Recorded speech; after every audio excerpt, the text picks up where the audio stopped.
I gotta add myself to the stream before we go live. Okay, sorry about that, people.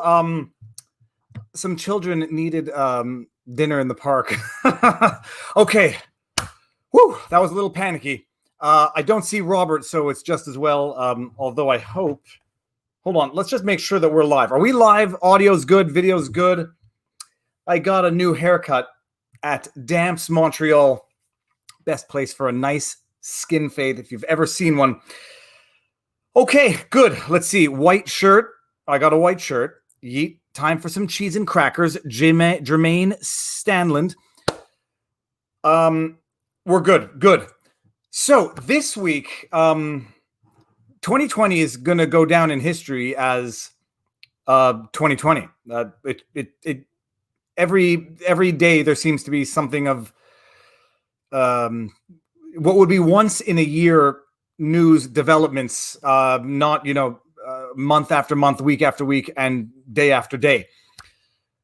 Robert's going to be here. We've got our evening cut out for us. We're obviously going to talk, not first about RBG, but we're going to talk about it for certain. It's just a question of letting everyone trickle in before we get into the topic that I think everyone has probably a lot of questions on. For those of you who have noticed, we are on 15-second slow mode on the chat. They say 30 seconds to 60 seconds is ideal, but I feel that's a little too controlling. I prefer to have the flow of the traffic in the chat go naturally, and people, can have a meaningful exchange without running into the issues of spam in the chat. Okay, what else? Standard things. If there might be some lag, I noticed the internet was a little slow, which was one of my issues coming into this. Standard disclaimers. Thanking you all in advance for the super chats. It is not a rite of passage into the conversation. I do my best to get to all of them. If I can't, I apologize, and I can't at this point in time. And it's a problem I never thought I would end up having. It's a good problem. So I do my best to get to all of them. If I can't get to them, thank you very much for the support. Don't get angry at me. And if you're going to get angry at me if I miss your super chat, don't put in the super chat because it'll make me feel better by not getting people angry. Okay, audio looks good. I feel that I'm on a bit of a delay, on a lag, even with this. Other standard intros. I convert this into podcast, which we then put out on Podbean. It goes on to Apple or iTunes, whatever it is. It goes on to Google. The podcast is called Viva and Barnes Law for the People. I do always the entire live stream in one podcast publication, and then sometimes breaking down sections into smaller sections. Now, I saw a lot of super chats come in, and I can't seem to bring any of them up because there seems to be a lag here. Okay, well, let's just bring up some super chats while we wait for everyone to trickle in and wait for Robert to get in. He's probably the most important part of the stream. Army Doc says, when the Dems refuse to accept the election results, what would be the result of a deadlocked 8-8 Justice SCOTUS be? I'm going to ask Robert that. That is one of the many questions that I have. Brian Coker, can you look into the Zimmerman versus Florida lawsuit? There's a reason why I don't necessarily want to get into that. I don't think that I'll be able to get back into what I was not paying attention to at the time. And it's a big one that I think I will always be at a knowledge deficit of compared to people who know what went on because they followed it as meticulously as the time as I'm now following lawsuits at this time. So I'm not sure that I'm ever going to get into it. Just because of that, I think I'm starting from too much of a knowledge deficit, and I don't want to. I'm just checking if Barnes. Okay, I don't want to get into that necessarily. So that would be the short answer. Texas Proud, thank you very much. Crockett's theme. Maybe old news for some, but just FYI, Discover Card is now blocking donations to Kyle Rittenhouse on the Give, Send, Go website, according to Forbes. Politics ruins everything. I mean, it's an interesting thing. I don't know how you can have charities and then selectively decide what fundraisers you're going to block for whatever the reason. Rory Caron says nothing. Thank you very much, Rory. We got Michelle M in the house. I know this avatar and I know the... Is anybody noticing a lag or is it just me? Because I'm seeing a lag in my own face on my computer. Was Viva actually 60 seconds late today? Thanks all for you guys. I was more than 60 seconds late. I was 2 minutes late and I hate it. Now, I see Robert in the house, so we're going to bring him in soon. Let's just see if I can get to a few more of these super chats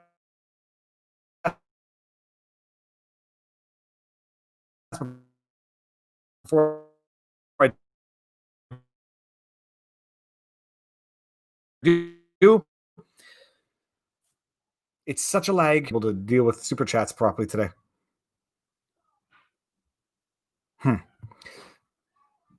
I can't even control the mouse on my computer. It's so slow. This is going to be irritating. Bring up the super chats properly. If there's a lag, if I can't, can you hear me? I don't think I can hear you. And restart this. Robert, how you doing? I can't hear you. Okay, I'm gonna bring you out. I'm gonna restart this. Give me a second. Everyone, apologies. 5 minutes. Not even. Let's just see what we can do here. I'm gonna lose all the super chats, but I apologize in advance.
All right, let's see if this works better.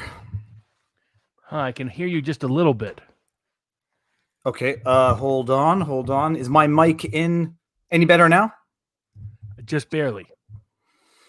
Let me just figure this out here. But can you hear me clearly? I can hear you. How does everyone in the comment section hear us each? Let's see here. First serious technical difficulties. This is irritating. Voice and lips in sync. Okay, well I'm a little out of sync, but so it must be somehow on my end. I'm only barely hearing you. Okay, maybe Mo better. Great on both. Okay, so Robert, can you hear me enough to have the discussion? Barely. Check the volume on your computer. It might be your computer. we know the problem we once had with the camera. I hear you both fine. We can hear you both. Robert is a little low. That's fine. Check your computer, Robert. Can't seem to. Let's see. Mic audio. We hear you both fine. Okay, so it seems that everybody hears us fine. Picture is a little laggy. Yeah, there's definitely some lag tonight, but mic check 1 2. Robert Barnes, turn up headset. Size 12 reboot. Well, while we're here, let's see. We got Fleet Lord Avatar, RB good, Viva good. Okay, so Robert, might be your. You want to take off the headphones? Let me try the headphone. Let me try putting the headphones into something else. Okay. Maybe Robert's Barnes headset volume. Try volume on headset. All right. Well, I'm sweating like a pig because I hate when things go glitchy like this. Okay. First of all, I just lost all of those super chats. My apologies to everybody. Let's see what we got here. Francis Chartrand says, 5 Canadian for better internet. Just you two can't hear each other. That's the problem. So we know what we're talking about tonight on the menu while Robert checks in, and hopefully it's just a problem with his headphones. RBG, Dershowitz, Carpe Donktum, And the Pennsylvania decision, of course, the lockdown struck down. It's going to be amazing once we get this all going, but we'll bear with us. We're a little ahead of schedule anyhow. Typically, we only get started with the discussion at 7:15. Not a banned account, says Robert. What are the legal ramifications if both candidates declare themselves the winner? Let's just screenshot this. Oh man. Okay. When we get past this, it's going to be, this is Rekieta levels of boomer. This is the first time in ever that we've actually had a legit technical issue, but it is what it is. We'll get past it. Would you consider doing a breakdown of the appeal decision by the World Athletics Foundation against Caster Semenya? I have to know what that is before I can even do it.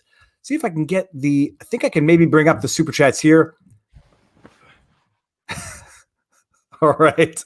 There he is. We see him. Yeah. Okay, now can you hear me any better? I can, but it's just not working through the headphones. Okay, so drop the headphones. Can you hear me without them? Yeah. So forget the headphones. So no feedback? No, none at all. It's perfect. Okay, good. All right, so let's see. I brought up one question here. Uncle Bubba, would you consider doing a breakdown of the appeal decision by the World Athletics Federation against Caster Semenya? Do you know what that is, Robert? No idea. Okay, so we would have to both look into that. This is where we're at here. Rekieta level boomer. Okay, so sorry for the hiccup, people. Welcome to the stream. Robert, you're looking good as always. In fact, I think we've seen you in a 3-piece once before. Although you're down to 2 or 3. That may be right. I think we should start with something that is not the main thing that people are going to have questions about, just so people can trickle in. YouTube can get the notification sent out. Let's start with the one that I'm personally I was fascinated by, the Dershowitz defamation lawsuit. You want to start with that? Sure. Okay. Now, for those of you who don't know, Alan Dershowitz is suing CNN for defamation for $300 million, $50 million in compensatory damages, and $250 million in punitive damages because of the coverage they did of him after he testified, or after he, testified, after he gave arguments against the impeachment of Donald Trump. The whole basis of his argument was that the act at the core of the impeachment would have to be a criminal act or criminal in nature. And then he went in to explain that it's not enough that the act would be for the reelection. If the president thought it was in the best interest of his reelection, that wouldn't suffice for impeachment. CNN then ran with the one segment of what he said, which was not itself modified or edited, but was not the entire statement, saying it can be justified. It's not impeachable if the president does it when he thinks it's in his best interest for reelection. Then the pundits on CNN went on with their nonsense that, Dershowitz thinks that even if it's a criminal act, it could be justified if the president thinks it's in his best interest for reelection. So, Robert, I did a video on it. I said it sort of sounds like defamation by omission, in that they didn't manipulate what they actually replayed, but they just played half of what he said, and then the pundits went on with their idiotic understanding of what he said. Do you think the defamation lawsuit itself holds any water as drafted, as formulated?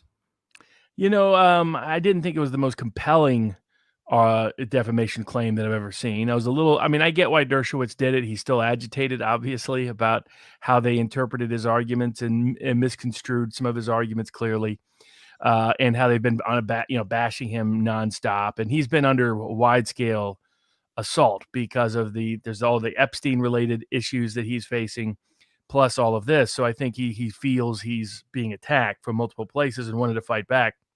I thought, he of all people knew not to sue for that amount of money. So I assume he sued for that amount of money solely to get attention, that this is really about correcting the record but that's how, if I were representing him, I wouldn't have sued for any money. I would have just sued for declaratory relief that CNN made false statements about my arguments, just to make it clear that it was just about correcting the record.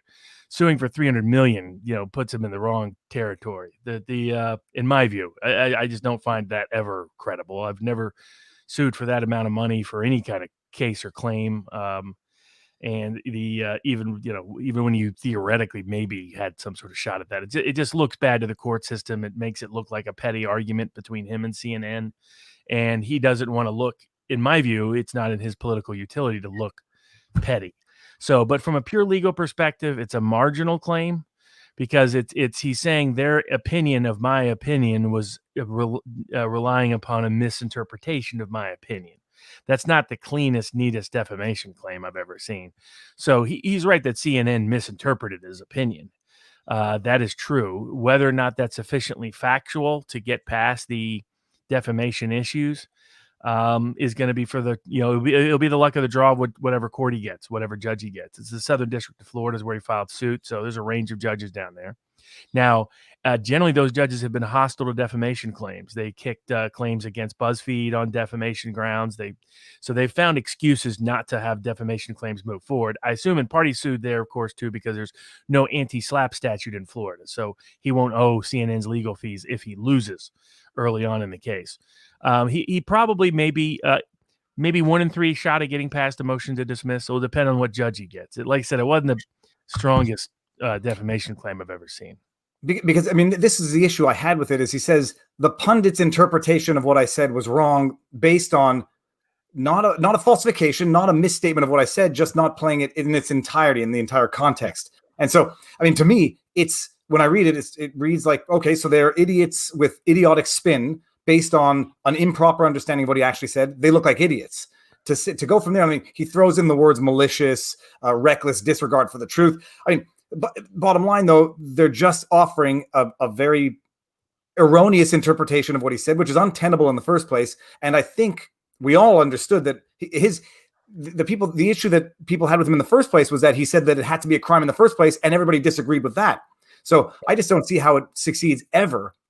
And then $300 million. I mean, it's as preposterous in my mind as Austin Powers asking for $100 billion. Like, there was no allegation of damages, no allegation of even real like suffering. This, right? 100 billion. He put his finger like this. No. Austin Powers, yeah. It's a meme amount. Like, and I know people hate CNN, and I consider myself to be among them. CNN it's just the worst in terms of misinformation, right up there with MSNBC. But even still, you don't sue for $300 million when you've suffered no meaningful damages just because they're misrepresenting an argument that you openly stated to the entire world. Agreed.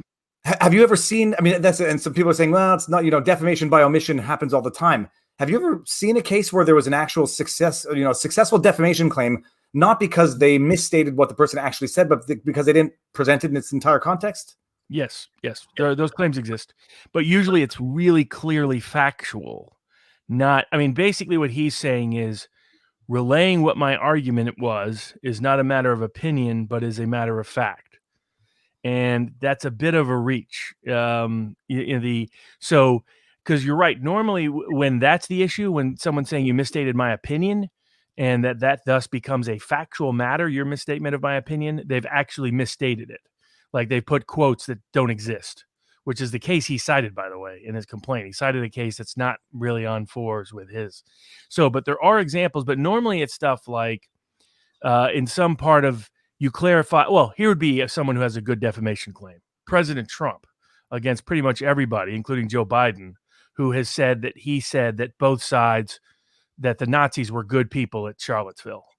When he specifically earlier on in that very the statement that they cite, he says, I disavow the Nazis and the racists and the Klansmen, all those are bad people.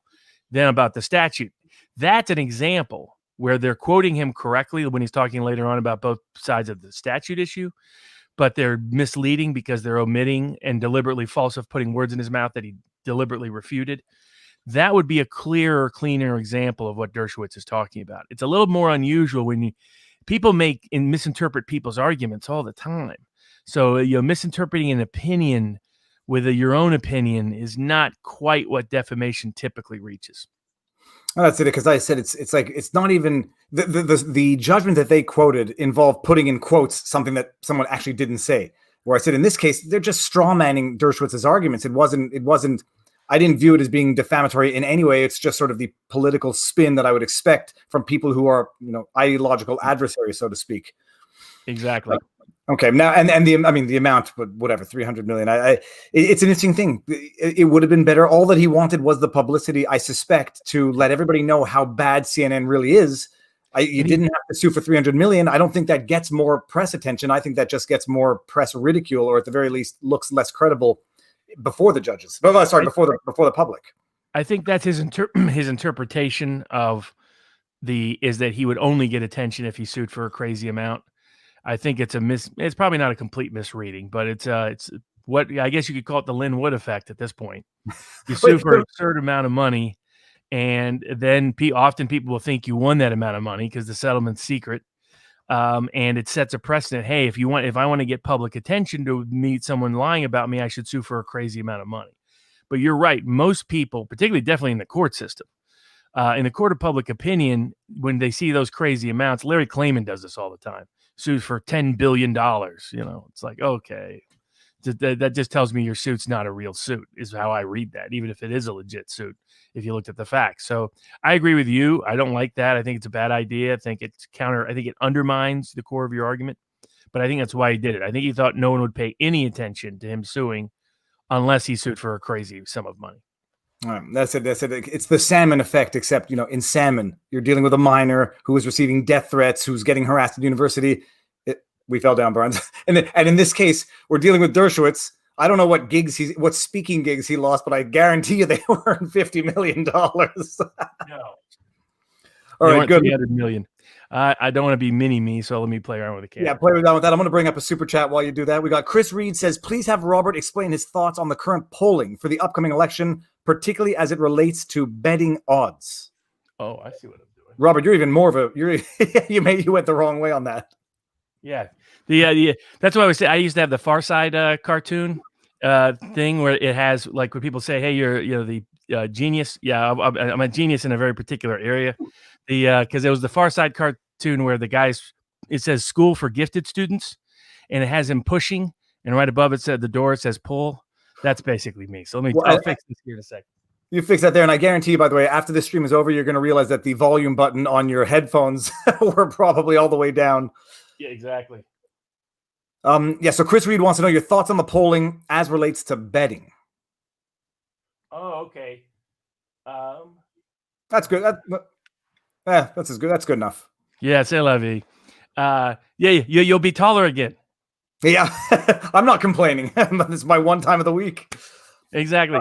I'll be answering some of those questions tomorrow on what are the odds with Richard Barris at 2 p.m. Eastern time. That's when I'll get into all the polling and betting and the rest. So what are the odds? Right now, I'm still betting on Trump. And sorry, what is that? What are the odds with Richard Barron? Where do they find it? What are the odds with Richard Barris? He's known as the People's Pundit. So you can follow him on YouTube or Twitter. Just look up People's Pundit. He's doing the polling for the Epoch Times, or maybe it's the Epoch Times. I'm not sure how you try to pronunciate them. We should learn that pretty soon if they sponsor things. But yeah. So and I do that every Monday at 2 p.m. and I break down all the odds and break down all the polls and do all that there. Okay. Reminder. Somebody tell me to remind me to put the link in the pinned comment after this. It should be up before Robert does that tomorrow. We got Jared Zelmer says, hey fellas, is SDNY going down? Is Nathan response and Berman firing linked? Looks like systemic fascism. Unfortunately, I don't think the Southern District in New York is going to go anywhere. It's going to stay the same. Now, I was at the Hillsdale event in Washington, D.C. Well, it was actually held in Alexandria with Attorney General Barr. Got to talk to him briefly. And for the record, I've always liked Attorney General Barr, just in case, just for the record. The wonderful man. He's, by the way, he's very, some people you meet in person that are high power political people or money people or celebrities, and I would say 2/3 of the time they let you down. In other words, they're people that even if you like them, they come across as really not very likable people. Barr is the opposite. Barr is I had a hunch he was this way. He's very likable. He would be hard to disagree with in person. You could try to push back against him, but he's tricky that way. So but yeah, very likable guy, very laid back guy, but he gave that great speech, the speech 2/3 of which I could have written for him because I've been making some part of it to the Department of Justice now going on almost 20 years. And one of the points he made almost sounded like nobody picked up on it in the press, but he went out of his way to say, we need to have the same standards. For example, we shouldn't have one kind of wire fraud definition in the Southern District of New York and a different wire fraud definition in the Eastern District of Michigan. And it was interesting that he pointed out the Southern District of New York. Not only one, the wire fraud is their theory, their extraordinary theory for the going after the GoFundMe related to the Build the Wall case. So I'm in knowing Barr, that was not a coincidence. It was his indirect way of criticizing that case. He also made good promises about not letting line prosecutors control prosecutions, which of course drove all the prosecutors nuts because they know that means less of their ability to influence. The institutional left controls the line prosecutor and the statist, I should say, too, because there's some people on the right there, but they're very pro-government types. So he made a very good presentation in that respect. And so that gives me, a little bit of hope, but, I think still institutionally he has too little support to make that actually happen inside the SDNY. More evidence of SDNY's corruption, of course, came out this week. That's not a shocker. There was a judge who issued a big ruling of, I think, 2 weeks ago on the SDNY corruption. But the press rarely covers it, and the SDNY keeps going on usually without missing a beat. So I think the problems of SDNY are here to stay until somebody goes in and does a deep purge. Okay, amazing. And interesting, Brian Coker brought this up earlier. Does Barnes have thoughts on Zimmerman versus Florida? I answered this in one of the super chats before, but I've never gotten into it. I said I feel too behind the curve on the information, the facts behind this. I imagine you know more and have an opinion on this. I think what he's referencing is current ongoing litigation. That I don't know as much about. I know of its existence, but haven't read it. So that'd probably be a good thing to cover in a separate episode because it deserves its own little subcategory of attention. So thanks to him for bringing it to our attention. And yeah, we can definitely do it and cover some of the underlying case too, because obviously the self-defense components of that case are now playing a role in other cases across the country. All right, and maybe this super chat is going to be the time to get into the RBG. Any thoughts on the Supreme Court nominations pre or post election? Give me 1 second before we get to that, because I'll just bring up as many super chats as I can before we do that. Can the Democrats block the Senate confirmation by impeachment? All questions we're going to get into, or Barr, and can the Senate just ignore an impeachment? When I heard the potential for another impeachment today, I said it doesn't make people are not appreciating the damage they're doing to the system, regardless of whether or not you agree with the ability to appoint a judge at this point in time, which is the good segue, Robert. So let's do it. This one might take a while because I think a lot of people are going to have a lot of questions. Ruth Bader Ginsburg just passed away. We are under 50 days from an election. This is okay, I guess first questions first. That's the context. Everybody knows what's going on. Explain to the people who may not know what the Biden rule is that we're hearing so much about already. Yeah, the media will call it the McConnell rule. I have always called it the Biden rule because Biden was the first one to talk about it and proposed it in 1992. And the argument was that when there is a split between the Senate and the White House, then in an election year, that if there's a vacancy at the Supreme Court, the voters should get to decide who the Supreme Court nominee is by their election for the White House and the Senate. That's the logic. Biden was the first one to promote it in 1992 when there was a possibility of Poppy Bush getting an additional seat. He ended up not getting it, but that became, I called it the Biden rule. It was not resuscitated or came to fore again until 2016 when Scalia died, and Obama tried to replace Scalia with Merrick Garland, who I think is still bitter about it from his behavior on the Flynn case. But just to read on it, just some of his questions and comments. That guy was that close to being on the Supreme Court. Now he knows he's never going to taste it. Closest he's going to get is an invite to the free cafe dinner celebration of somebody. But and what McConnell said was he was following up on Biden. He was going to follow the same procedure and say because different parties had the Senate and the White House, like 1992, 2016 being the same. In fact, in 2014, Obama had pitched for the Democrats to keep the Senate on the grounds of the Supreme Court nomination process in particular. He lost. The Democrats lost the Senate in 2014. And so McConnell said he was not going to bring Merrick Garland to a vote. And he did not. At the time, the media and people on the left were enraged. A bunch of law professors signed documents saying there's no basis for this rule. The rule is simply a customary rule. It's not within the Constitution. It's not within the statutes. It's not even a rule, really. It's just the Senate Majority Leader's power to decide what comes to a vote and what does not. And in that context, what happened is ultimately the Republicans succeeded. Garland never came to a vote, and instead Scalia was replaced by Gorsuch when Trump won the election. Now we're here 2020 all over again. When the same party has had control over both the Senate and the White House, the president has always nominated someone, and the Senate, to my knowledge, has almost always voted on them. And in fact, in almost every case, they've approved the nominee. And so that's the rule they're citing now. Is they're saying, well, McConnell, prevented Garland from taking the bench, but that was because Republicans held the Senate because they won it in 2014. Where right now, Republicans at the same party has both positions of power, so the rule is not applicable. There are some people who now want to extend the rule to being in an election, close to an election, no nominees, period, for a SCOTUS vacancy during a presidential election. That has never been a rule by either party in the past. It has not been followed at all by either party in the past. And it's something that the people advocating for it, like Chuck Schumer and Joe Biden, were on exactly the opposite side of it in 2016. So we get to see, people flip sides. The question is, my question is this though: when the Biden rule was, came into effect, I say come into effect because it's not a real rule; it's just a principle that someone mentioned in politics. When it was initially mentioned in '92, was it explicitly understood that it's when the presidency was different from the Senate, or was it not spoken at that time? It was when the president's different from the Senate, because the theory that they were promoting, that McConnell then picked up on, but Biden initiated, was, look, the country's divided on who should pick the Supreme Court when the Senate and the White House are divided. So when we have a divided choice on a nomination, we should wait for the presidential election to get direction from the public as to which they prefer. Do they prefer what the Democratic Senate in that case would want, or what the Republican White House would want? And so it was critical it was fundamental to the argument. It wasn't just, hey, we're in the middle of an election, it's going to be too hot of an issue. It was more of, Kavanaugh's nomination was in the middle of the midterm elections, right on the eve of the vote, actually.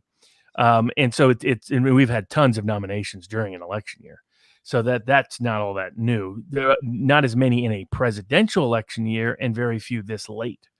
But there's never been a protocol of not having a vote or not doing a nomination, other than if the parties are divided, then waiting until the election results. And I have no doubt if the Democrats held the Senate, they would be doing what McConnell did in 2016. They would be saying, we're not going to let you get a vote until the election.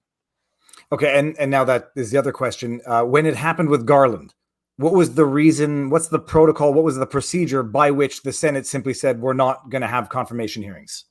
Mitch McConnell, because they controlled the Senate, Republican Party said, we're not going to convene hearings and we're not going to hold a vote. So here, that's why it's a power rule. Whoever has the majority can follow this custom. I call it a custom, really, rather than a rule, if they want to. And that's and then if people don't like it, they can respond accordingly at the ballot box. How long can the Senate refuse to hold confirmation hearings for? Like, who's to say? Can they not indefinitely? A year. They could choose never to hold the hearings to a certain degree. What's reasonable? We've never had a situation where the Senate has there's been plenty of nominations that have never reached a Senate vote, but we haven't been in a situation where, let's say, the Senate refused to ever vote on a nominee by the White House. That would create a constitutional crisis of its own accord. There would be an argument that the president could unilaterally, during a recess of the Senate, put someone on the court. That's usually why the Senate always ultimately holds a vote. Okay, so let's assume that we're in agreement then. I'm not sure if people are going to, if people who don't agree with this are going to agree with the description of the Biden rule. But there is a soundbite of, is it Lindsey Graham? There's a soundbite of Lindsey Graham saying, I don't care if we have both the presidency and the Senate, if it's in the last year of Trump's term, we're not going to hold confirmation hearings. Have you seen that soundbite on Twitter? Yeah, at one point he said that, and then he recently said he reversed his opinion on that. And, well, that's the other thing is I heard two sound bites, and I said one of them sounds like, in one of them he said we're going to play by certain rules, and I suspect this was before the Kavanaugh confirmation hearings, which may or may not have broken, which may or may not have changed people's minds as to their willingness to abide by the rules. Okay, so that's the Biden rule now. Is the argument's going to be the president is Republican, Senate's Republican, and it was never intended to apply to this in the first place.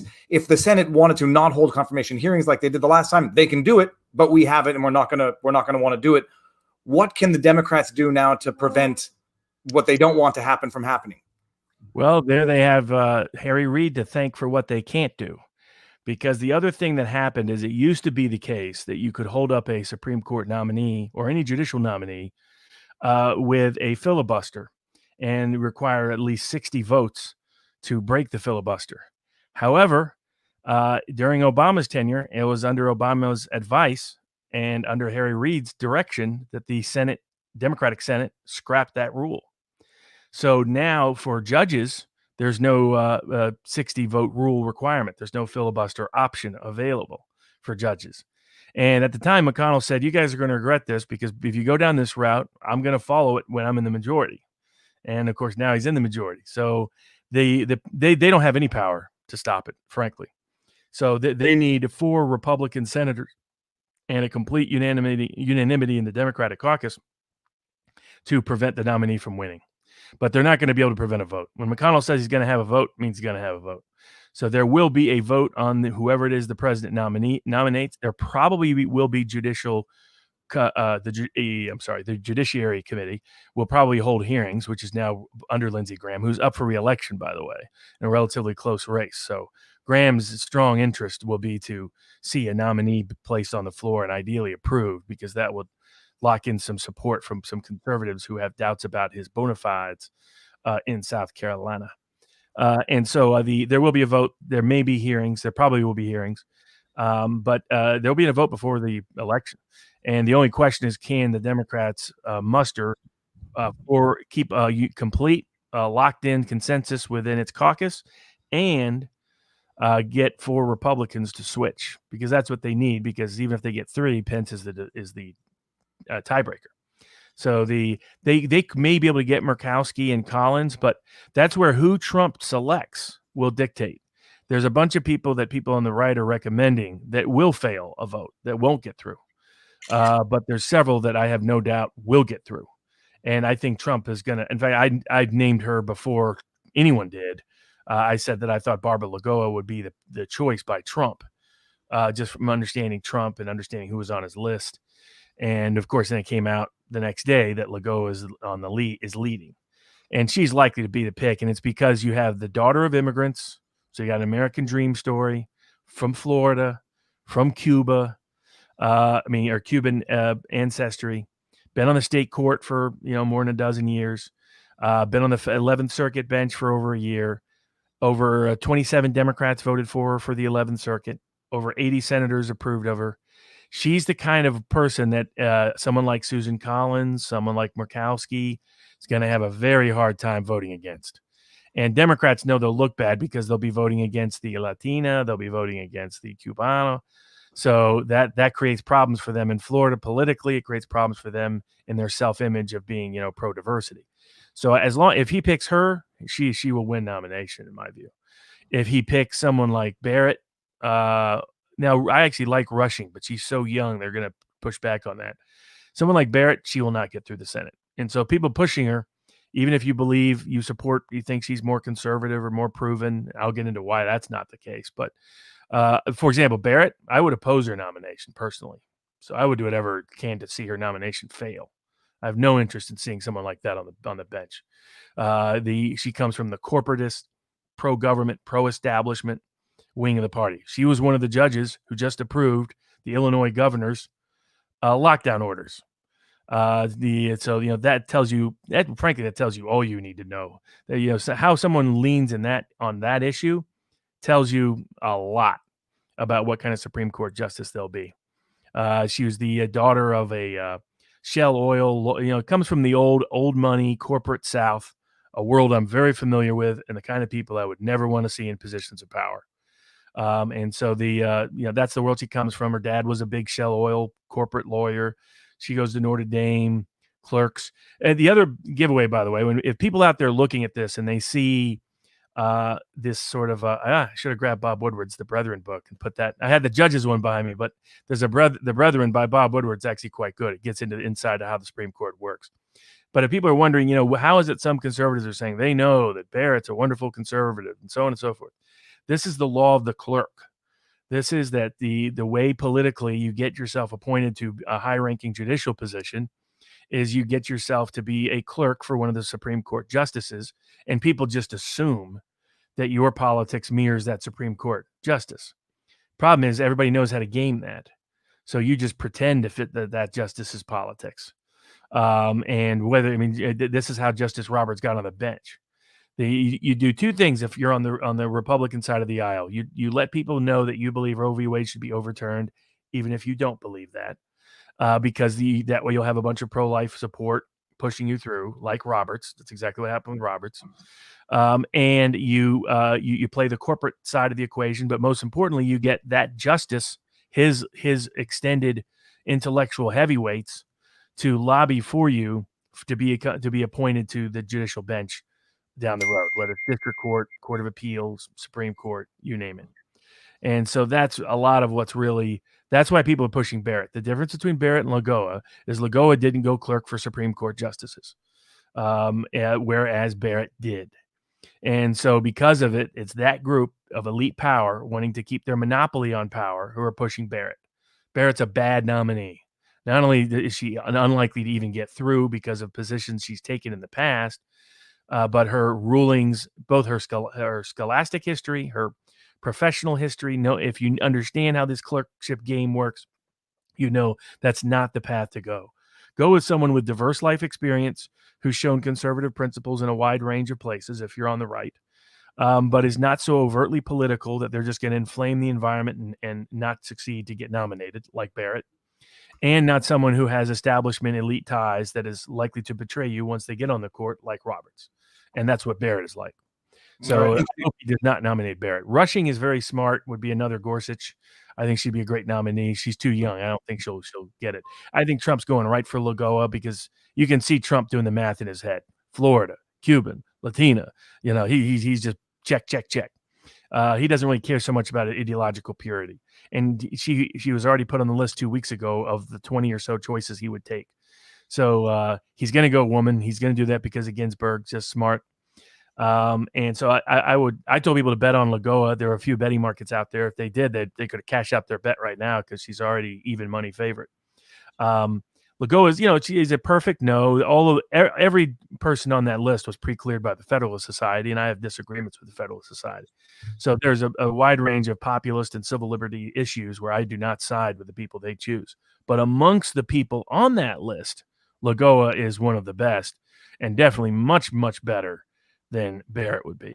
Barrett's come to the rescue of, she hasn't met a corporation she doesn't prefer. She hasn't met a prosecutor she doesn't back. She hasn't met a government interest she doesn't bow to. And that's not what I want in my Supreme Court justice. All right. Now, someone asked a while back, it was Blur Stars 95. I haven't read it first. What do you think about a Department of Law codification? No, that's not the right question. Sorry, guys. It was a question about Lagoa. Let me just pull it up actually so I can get it while we're on topic. And if you hear kids screaming in the back, that is mine. I hear him banging through the floor. Okay, been following Barnes on Twitter today. He seems to be against Barrett, LOL, but not sure about Lagoa. Are you pushing for Lagoa, Barnes, or is there another female you would like to see? Okay, I think we just answered that. From a political perspective, yes, Lagoa is definitely the best. From an intellectual perspective, either she or Rushing would be very good. Rushing is probably the stronger intellect, heavyweight, but she's so young and she's less likely to clear the Senate. The Lagoa, when she went through in the 11th Circuit, she got 80 votes out of the Senate. Both Barrett and Rushing will face serious opposition. Barrett became popular and a part of the right because she answered a question of Feinstein that sounded like a snobbish anti-Catholic question from Feinstein. But with the backstory there that people didn't really fully know, human events and other people on the right have covered it, is that Barrett Barrett wrote an article where she said a Catholic judge should abide by the Catholic Church, and she had a very broad interpretation of what that meant. It sounded like whatever the Pope currently says is canon, that judge has to follow, and that would mean, for example, not abiding by recusing from any case involving the death penalty. Well, I mean, the current pope has a lot of interesting positions that don't quite align with the conservatives in the United States. That's where the context of that question, but the right didn't cover the context of that question, and they were right to highlight that the way Feinstein asked it revealed an anti-Catholic bias, but the reason was because Barrett is on record saying that a judge should defer first to the court to their pope and second to the court. Now she kind of quasi corrected that when she was going through the Seventh Circuit approval process, but so I think that's the political concern. She's also part of a charismatic group. I suspect she's connected to Opus Dei types. I'm not a fan of their disparate political power. That's a hardcore group of hardcore old money Catholics. There's some conspiracy theories out there that go too far, but Dan Brown even included Opus Dei in a book. That's the degree to which they have weight politically. And she's connected to a charismatic Catholic group that's going to cause a lot of political controversy, whatever you think of it. And I know, and some of my friends on the right live in a political bubble on these issues. They think attacking anyone who's Catholic, all the Catholics will rally to her. That's not quite the way that's going to work. And so the number of observant Catholics in the United States has continually declined. And the Lagoa is also an observant Catholic. So, whatever gain there is to be gained there, you can get with Lagoa without the risks of Barrett. I personally don't like Barrett because I think her scholastic history, and I predicted this before she went on the Seventh Circuit to my friends on both the left and the right, that she would not be in the civil liberties side of the equation probably ever. And aside from one Second Amendment related case, it turned out exactly true. She finds excuses to back the corporate. Like I said, if one side's a corporation, a prosecutor, or the government, she'll defer to them without fail. And she'll often go to great intellectual tricks to get there. People can look up some of her rulings on takings that are bad. Not only the lockdown decision, which you could have previewed if you'd seen those prior decisions, which was, of course, very bad. She's to give people, like, we'll discuss more of the lockdown case as we bridge into that. She's on the Jacobson side, which says the government has carte blanche. That's the case that's what she signed. That was the opinion she co-signed. So if you have any understanding of the intellectual legal issues related to that, you know how a warning sign that is. She should be nowhere near it. And I don't think Trump will make the mistake of nominating her, even though all the old school corporate establishment types are pushing her. The Lagoa is 52 years old. I pulled that up as one of the comments. So that's pretty young, actually. For a Supreme Court nominee, a pick. Oh, yeah. I think Rushing is 38. That's why the Democrats will go crazy over Rushing. Rushing is probably more of an intellectual heavyweight. He currently sits on the Fourth Circuit. But can you imagine a 38-year-old being appointed to the Supreme Court? She could be there for 50 years. Well, no, it sounds like almost like a non-starter in terms of being too young and not having had the bench experience to go up to the highest court of the land. But I don't know much. That would be my first impression. Yes, I think a lot of people think that. Though I can tell you, just from her opinions, I predicted that she'd be a sort of trailblazing Gorsuch. And that's exactly what she's been on the Fourth Circuit. Great rulings on freedom of expression, freedom of speech, civil rights, civil liberties, attacking prosecutors, going after police that lie. There's no fear. It just she follows her intellect wherever it goes. Super bright and a true civil libertarian constitutionalist in the Gorsuch model, which I know some people are upset about certain decisions Gorsuch made. If you're really a textualist, you're a textualist. You don't have what outcome you want dictate the legal opinion you want. But people like Barrett are not that way. She is policy outcome oriented. You can see that in a lot of her decisions, where she comes up with all kinds of crazy logic to get there. And just in case any lefty conspiracy theories people say that I'm smoking the cigar because RGB passed, smoking the cigar because I'm hoping that Lagoa gets on the bench. No doubt Ginsburg had an extraordinary life, so credit to her in that respect. She was a mediocre mind. She was not a great intellectual heavyweight. She had a lot of racial and elitist bigotry that showed up in various aspects of her political life and in aspects of her decision-making. And she was no great civil liberties or civil rights defender on the court. So I was never a fan. There'll be an upgrade no matter what in terms of who gets nominated to replace her in all likelihood.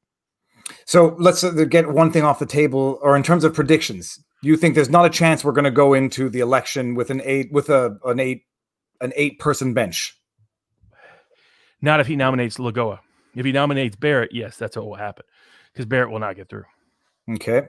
Let me bring this super chat up. It's a Little Rock says, Robert, do you honestly matter who Trump nominates? I don't. Senate Democrats will vote no. Trump should nominate a constitutionalist to replace Scalia. Neither of the two have turned out to be a constitutionalist. It depends on your interpretation of that. So my view of Gorsuch, I was not a Kavanaugh fan. So Kavanaugh is going to be good on some areas, bad in others. But both Gorsuch and Kavanaugh were on the right side of the lockdown issues. So that gives you a comparison. Barrett is on the wrong side of the lockdown issues. So she didn't even concur what she could have done. So if she thought that she was bound by something, but could do something different. So and it also, there's going to be differences of opinion about constitutionalism, and being able to predict a justice is a bit of a crapshoot. So there is no clear, sure bad choice, to be frank about it. Scalia only looks like a clear choice in retrospect, but I'll be honest, Scalia was also selective in which constitutional rights he enforced. He didn't enforce the Fourth Amendment when it came to seizure of properties, pending bail and in certain context, and the ability to seize property without due process. He was on the wrong side of that. So there's plenty of issues that I don't think any of them would align with what I would call a constitutionalist. They're either closer to it or further away from it. But all of them tend to have idiosyncratic opinions that don't converge with what someone thinks the Constitution should require them to determine. Okay, now someone else asked this question earlier. I can't find it, but it concerns the idea of impeachment. Yes. That's the latest strategy. Can they impeach the president to prevent a nomination? I don't even think Democrats will go that far. That would look so foolish and haphazard and crazy.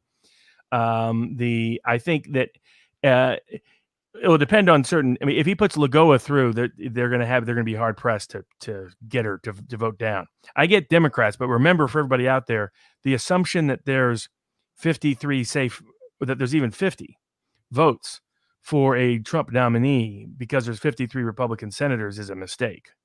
I can tell you if Murkowski and Collins have an excuse to vote no, they will. They, for example, both of them will not vote for Barrett. So and as just one example. So then you only need 2 breaks. And Gardner in Colorado, close race, maybe puts himself over the top to win re-election by voting no on someone like Barrett. So then you've got to have nobody else break. You've got to have no Romneys out there. So good luck with that.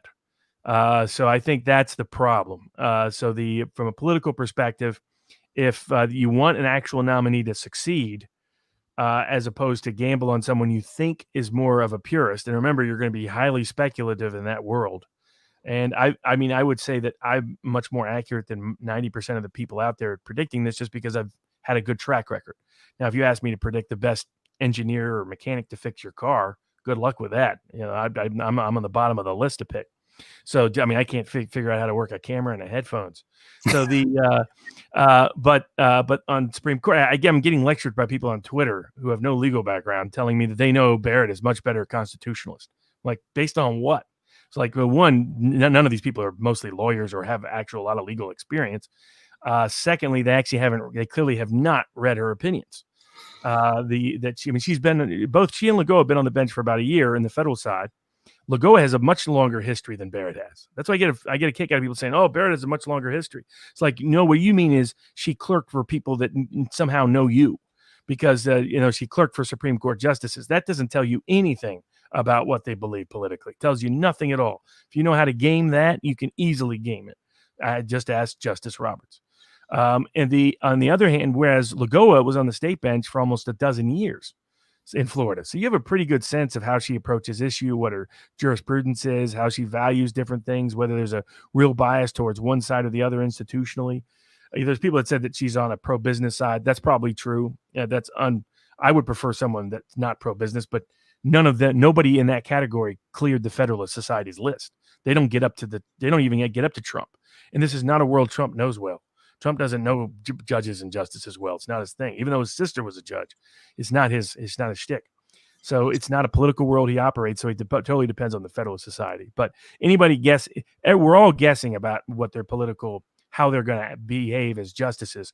I look at life experience, and I look at what we do know about them, and I put those two together. And I don't trust anyone who went the Supreme Court clerk route. They have to overcome my skepticism of them. Now, Rushing had signs of it. She started out with Gorsuch. So when you go out of your way to pick Gorsuch, you are a civil libertarian intellectual. That's who you are as a clerk, because it wasn't clear Gorsuch would get higher up through the process as he ultimately did. Whereas if you clerk for the Supreme Court justice, that's just pure politics.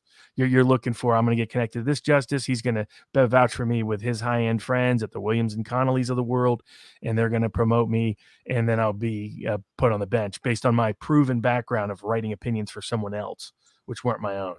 So good luck with that. The people telling you that they know Barrett or conservative are full of it. That's interesting. What is the Federalist Society? What is their role in this? Is it a short list, or can President Trump just utterly defy it and pick someone on his own? He ever since 2016, he said he would not. So 2 weeks ago, he put out a list, which suggests maybe he knew something about Ginsburg's health that the world didn't know, because clearly the media has been lying to us about Ginsburg's health all along. Because clearly she was in bad state. Not like she suddenly died. It doesn't sound like that. I mean, her family was with her, so that means they all knew. So either the media hid it or they kept it really under wraps. But 2 weeks ago, Trump put out a list. No, you say that, and like I not in the States. I only know what I follow from here. There's been the meme, has anybody seen Ruth Bader Ginsburg for the last few months? And everybody, it is something I've been hearing, just reading comments for months now, and it's an interesting thing. It's I didn't put the timing together actually with what Trump did. I didn't actually know that he put on a list 2 weeks ago, which seems to be an indication of something. It was, and so he said he would only pick from that list. And so who created that list was the Federalist Society. So Trump had some input, but it's not going to be like deep intellectual, legal, scholastic input. That's not who Trump is. There's a lot of the Cuban judge is perfect. I think he had her in mind from the get-go of that list being created. He was like, boom, this works perfect for what I want to prove. That's why I think she'll get it. But also, she has a better life experience and is more tested in a certain respect than almost everybody else on that list. Okay, very interesting. The question that I had was, first of all, getting back to the impeachment. There's no concrete aspect of what would be the impeachable offense. Now they are literally just using impeachment as a political tool and not as the constitutional A-bomb that it was intended to be. There's no grounds for this impeachment that I don't know of. They're just throwing out the idea. No, there's no grounds for it whatsoever. I mean, it's ridiculous that Pelosi even entertained it with George Stephanopoulos this morning, though she appeared to have a mini stroke during the middle of it, because George Stephanopoulos said, "Oh, so you're going to use all your quivers," and then she just breaks into, "Good morning." It's like, what the heck? She's got Joe Biden disease, apparently. So I didn't see that interview, but no, I don't like the analogy of quivers either. I don't like these analogies that they're using, but okay, no, to me, it's shocking. It's discrediting. It's everything everybody said back in the first impeachment, that this is so lacking seriousness that it's just going to become a political tool, and they've effectively watered it down to mean nothing. And then I hear this today, and I'm like, this makes no sense. Something else that I've been hearing people talk about, and I don't understand it, court stacking. That was the super chat I wanted to get to. What is the threat about court stacking? What does it mean, and how does it come about? What is it? So essentially it's just packing the court, and the way you would do so is by adding the number of judges that sit on the court. So, like the only time that has happened in the United States where overt court packing was proposed was FDR. FDR was getting bad rulings that were striking down New Deal legislation. And so he said, you know what, I think we really need another 4 justices up there. And so he got such backlash that even he had to back down, but it kind of worked because the court all of a sudden started backing off of its anti-New Deal interpretations. And then ultimately FDR put most of his own people on the court because he was in the White House so long. But so that's what they're talking about. They're talking about packing the court, so that adding 4 justices to the Supreme Court, maybe 6, maybe 8, maybe 10. So if I stop you there, actually, what are the constitutional requirements for the number of judges in the Supreme Court? Are there any? There isn't any. So that is very much so it's always been within the power of Congress and the president to add to the number of judges. In fact, they could add to the number of seats in the House of Representatives. They just they compromised back in the late 1920s and agreed that they would never add to the 435 seats as part of a big ultimate compromise. But there's nothing in the Constitution that limits it. So so they can, in fact, add to the number of Supreme Court justices. It's only been a matter of custom and protocol that they wouldn't do so because it would, where does that end? So let's say Democrats were to win the White House and decide they're going to add 10 new justices to the U.S. Supreme Court. Well, when Republicans get in, do they add 20? Where, you know what I mean? It's because practically they're like, okay, this isn't something that's really workable unless we're able to do it and the other side doesn't. And where Democrats have won a lot, my friend Sean Trendy, for example, was recommending that Trump not nominate anyone. And I was just reminding him, because he comes from sort of the polite diplomatic world of the conservative right, or leans conservative. And a nice guy, blue collar guy back in the day, met in a class on populism at Yale. He writes for Real Clear Politics. But my point to him was, look, you can't keep playing by the what is it? I always get it wrong. Something of Queensberry. What's the first part? Whatever it is. That's the Queensberry boxing rules, where you sit there and you box like this. It was like when the British thought they could beat us in the Revolutionary War by marching in their little things down the street, while we would violate all the customs by hiding in the trees and ambushing them. It's like you got to fight with the rules that exist, not with the rules as you would want them to be when it comes to politics. But it's one rule that's it's mutually assured destruction for anyone to broach it. Well, yeah, but so was impeachment, and that seems to have been broached big time. So bottom line, I'm just going to summarize this: there is no constitutional limit to the number of judges or requirement. So The idea is, they say, Trump, if you go and nominate, and the Senate passes a Supreme Court justice, good for you. Our carrot to our voters is going to be, then we're going to stack the court, so now everybody come out and vote for Democrats, so that when we get a Democrat president in, hopefully we take back the Senate. We'll just nominate 3 more judges, and we'll outdo your one, and we'll have what are we going to have to 15 judges, and they'll be majority Democrat or whatever. That's the idea behind the tactic. And not only that, they're talking about hundreds of new judges for every appeals court and district court.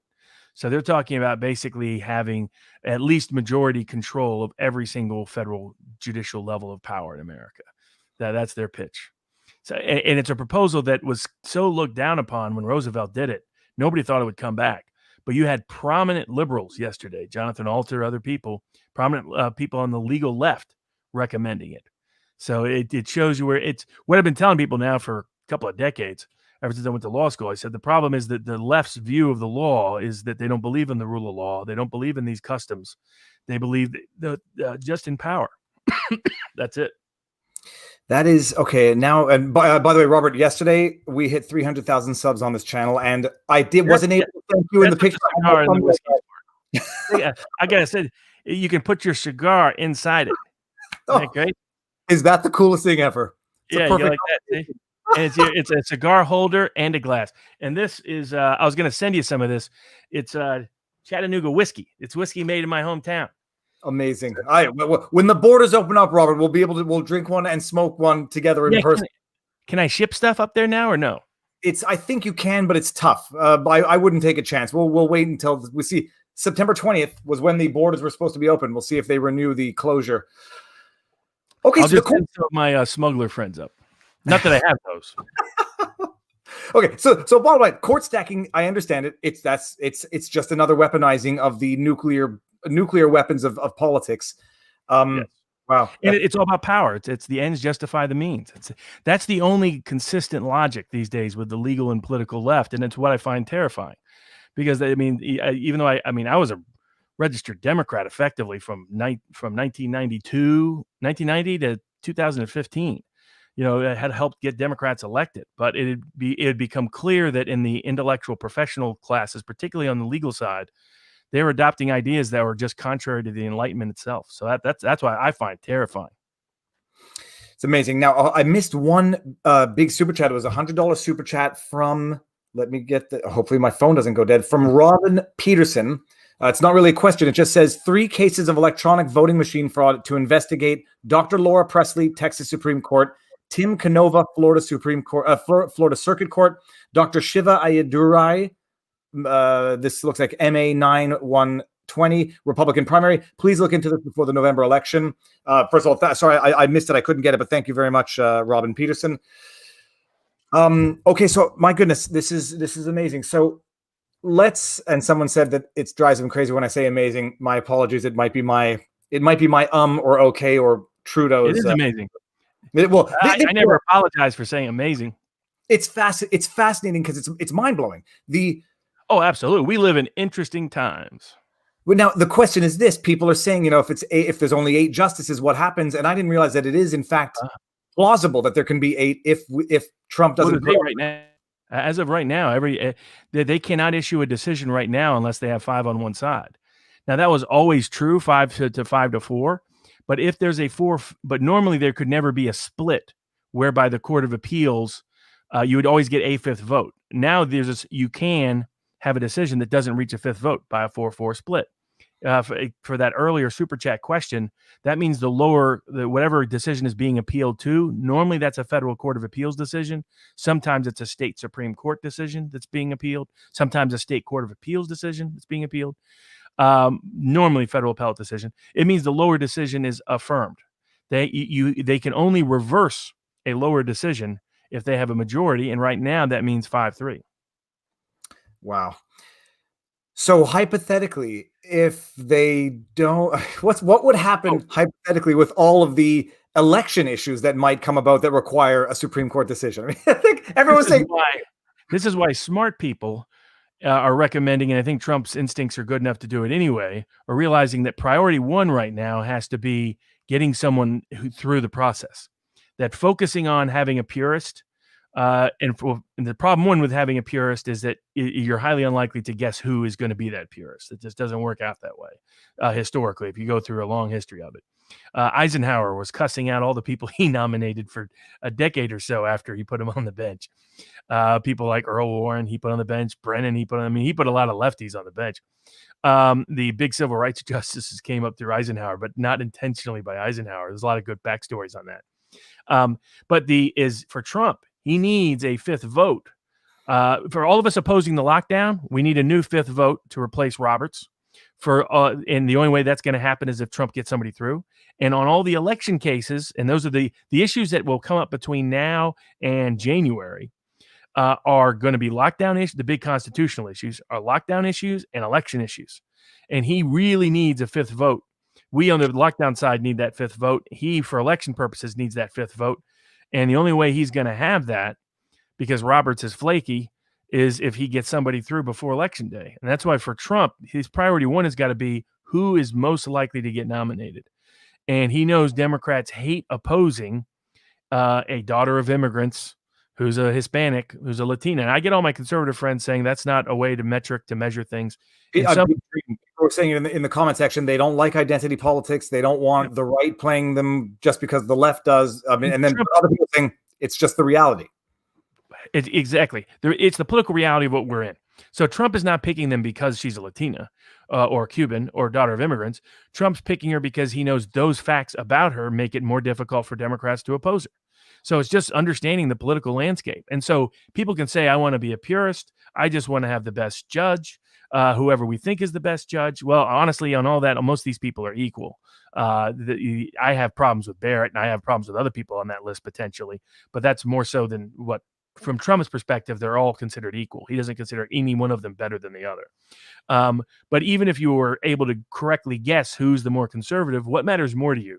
Getting a conservative that's going to lose nomination, or getting through someone that will actually be on the bench when it comes time to potentially make key election decisions like Bush v. Gore.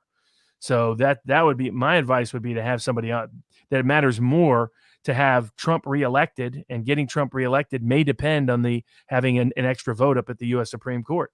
because otherwise you have a Democratic president who's going to have his own picks, and that's when Breyer will retire then, and Justice Thomas, how long he can last is up in the air. Do you want to say, well, we tried for one purist, and we lost the presidency and 2 other Supreme Court seats for it? That's the kind of purism that's impractical, and at some point you're not achieving anything other than patting yourself on the back. All right, and the timeline now for what has to happen: Trump has to make a pick or make a selection this week, next week. The quicker he'll do it by Tuesday, maybe even Monday, but definitely by Tuesday. And I think it will be Lagoa, but we'll see. And then McConnell will schedule a vote within 30 days. What someone had asked, and I think I didn't get to it, what's Lagoa's position on Second Amendment rights? On almost all of these, unknown. So ever since Bork, the general position has been of everybody that has a potential Supreme Court nod capable is that they do not signal where their beliefs really go. So you can read into their life history, read into their scholastic work, read into the various aspects of any decisions that they've made, and from that make certain inferences. But everybody's making guesses. Like they have something so on the Second Amendment, that's where, but I think it was for political purposes, frankly. Barrett went out of her way to concur in a case that really wasn't a Second Amendment case, but kind of made it into a Second Amendment case, just to signal to everybody that, hey, look, I'm really good on the Second Amendment. That doesn't mean she'll be that way when she gets up to the U.S. Supreme Court. Sotomayor, for example, I was concerned about her from a civil liberties perspective because she'd been very pro-prosecutor when she was on the federal appellate bench. She gets up to the U.S. Supreme Court, and she's one of the most prosecutor skeptical justices we've ever had. So that's where look at her life history would have predicted that, but her legal rulings would not. In my experience, looking and studying judges for a long time, life history is a much better indicator than recent political statements or recent even decisions they make, because they know everybody's watching those decisions. So like you could predict Earl Warren if you knew his history. You could predict Hugo Black if you knew his life history. You could predict William Douglas if you knew his life history. But if you looked at their scholastic work or political work or legal work, you would not have been able to predict their history.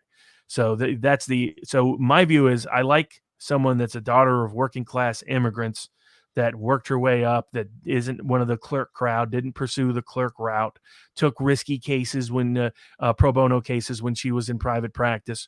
I trust that background a lot more than an old money, old South corporate lawyer type who went the law clerkship route.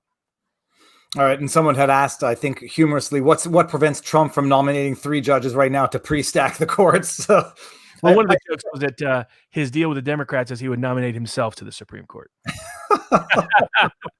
Say, hey, baby, you give me the Supreme Court, then I'll let Pence run. But I would love it if we went totally outside of the legal academy. I would love it if we just picked an ordinary, everyday. Some of our best justices, people like Warren, people like Black. You can disagree with Warren, but he was incredibly effective as a justice. So whether you look at efficacy, whether you look at intellectual legacy, or whether you look at ideological kinship, in my view, if you look at over the whole history, 200+ year history of the court, you'll find our best justices were people that were mostly unknown, that had good life histories, but very little legal background. That were not on the courts. We're filtering through too many justices through the court system, and that produces the mediocre minds that has produced so many 5-4 mediocre Supreme Court decisions over the last 2 decades.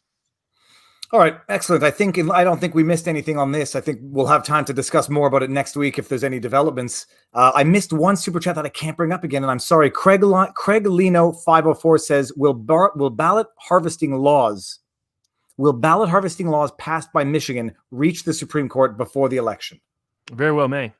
Both in Michigan and Pennsylvania, those decisions are likely heading up to the U.S. Supreme Court. And the U.S. Supreme Court will at least have a chance to rule on them if they want to. And the 2 big issues will be, one will be ballot harvesting, but the really big one is going to be, is Election Day, because it's a federal legal question, can you count ballots that are only come in after Election Day? Because historically, the answer was no. Historically, all the ballots had to be there by Election Day. Yeah, I mean, the proposal, both in Michigan and Pennsylvania, activist judges rewrote the rules to not only allow, in some contexts, ballot harvesting, some contexts, not as much.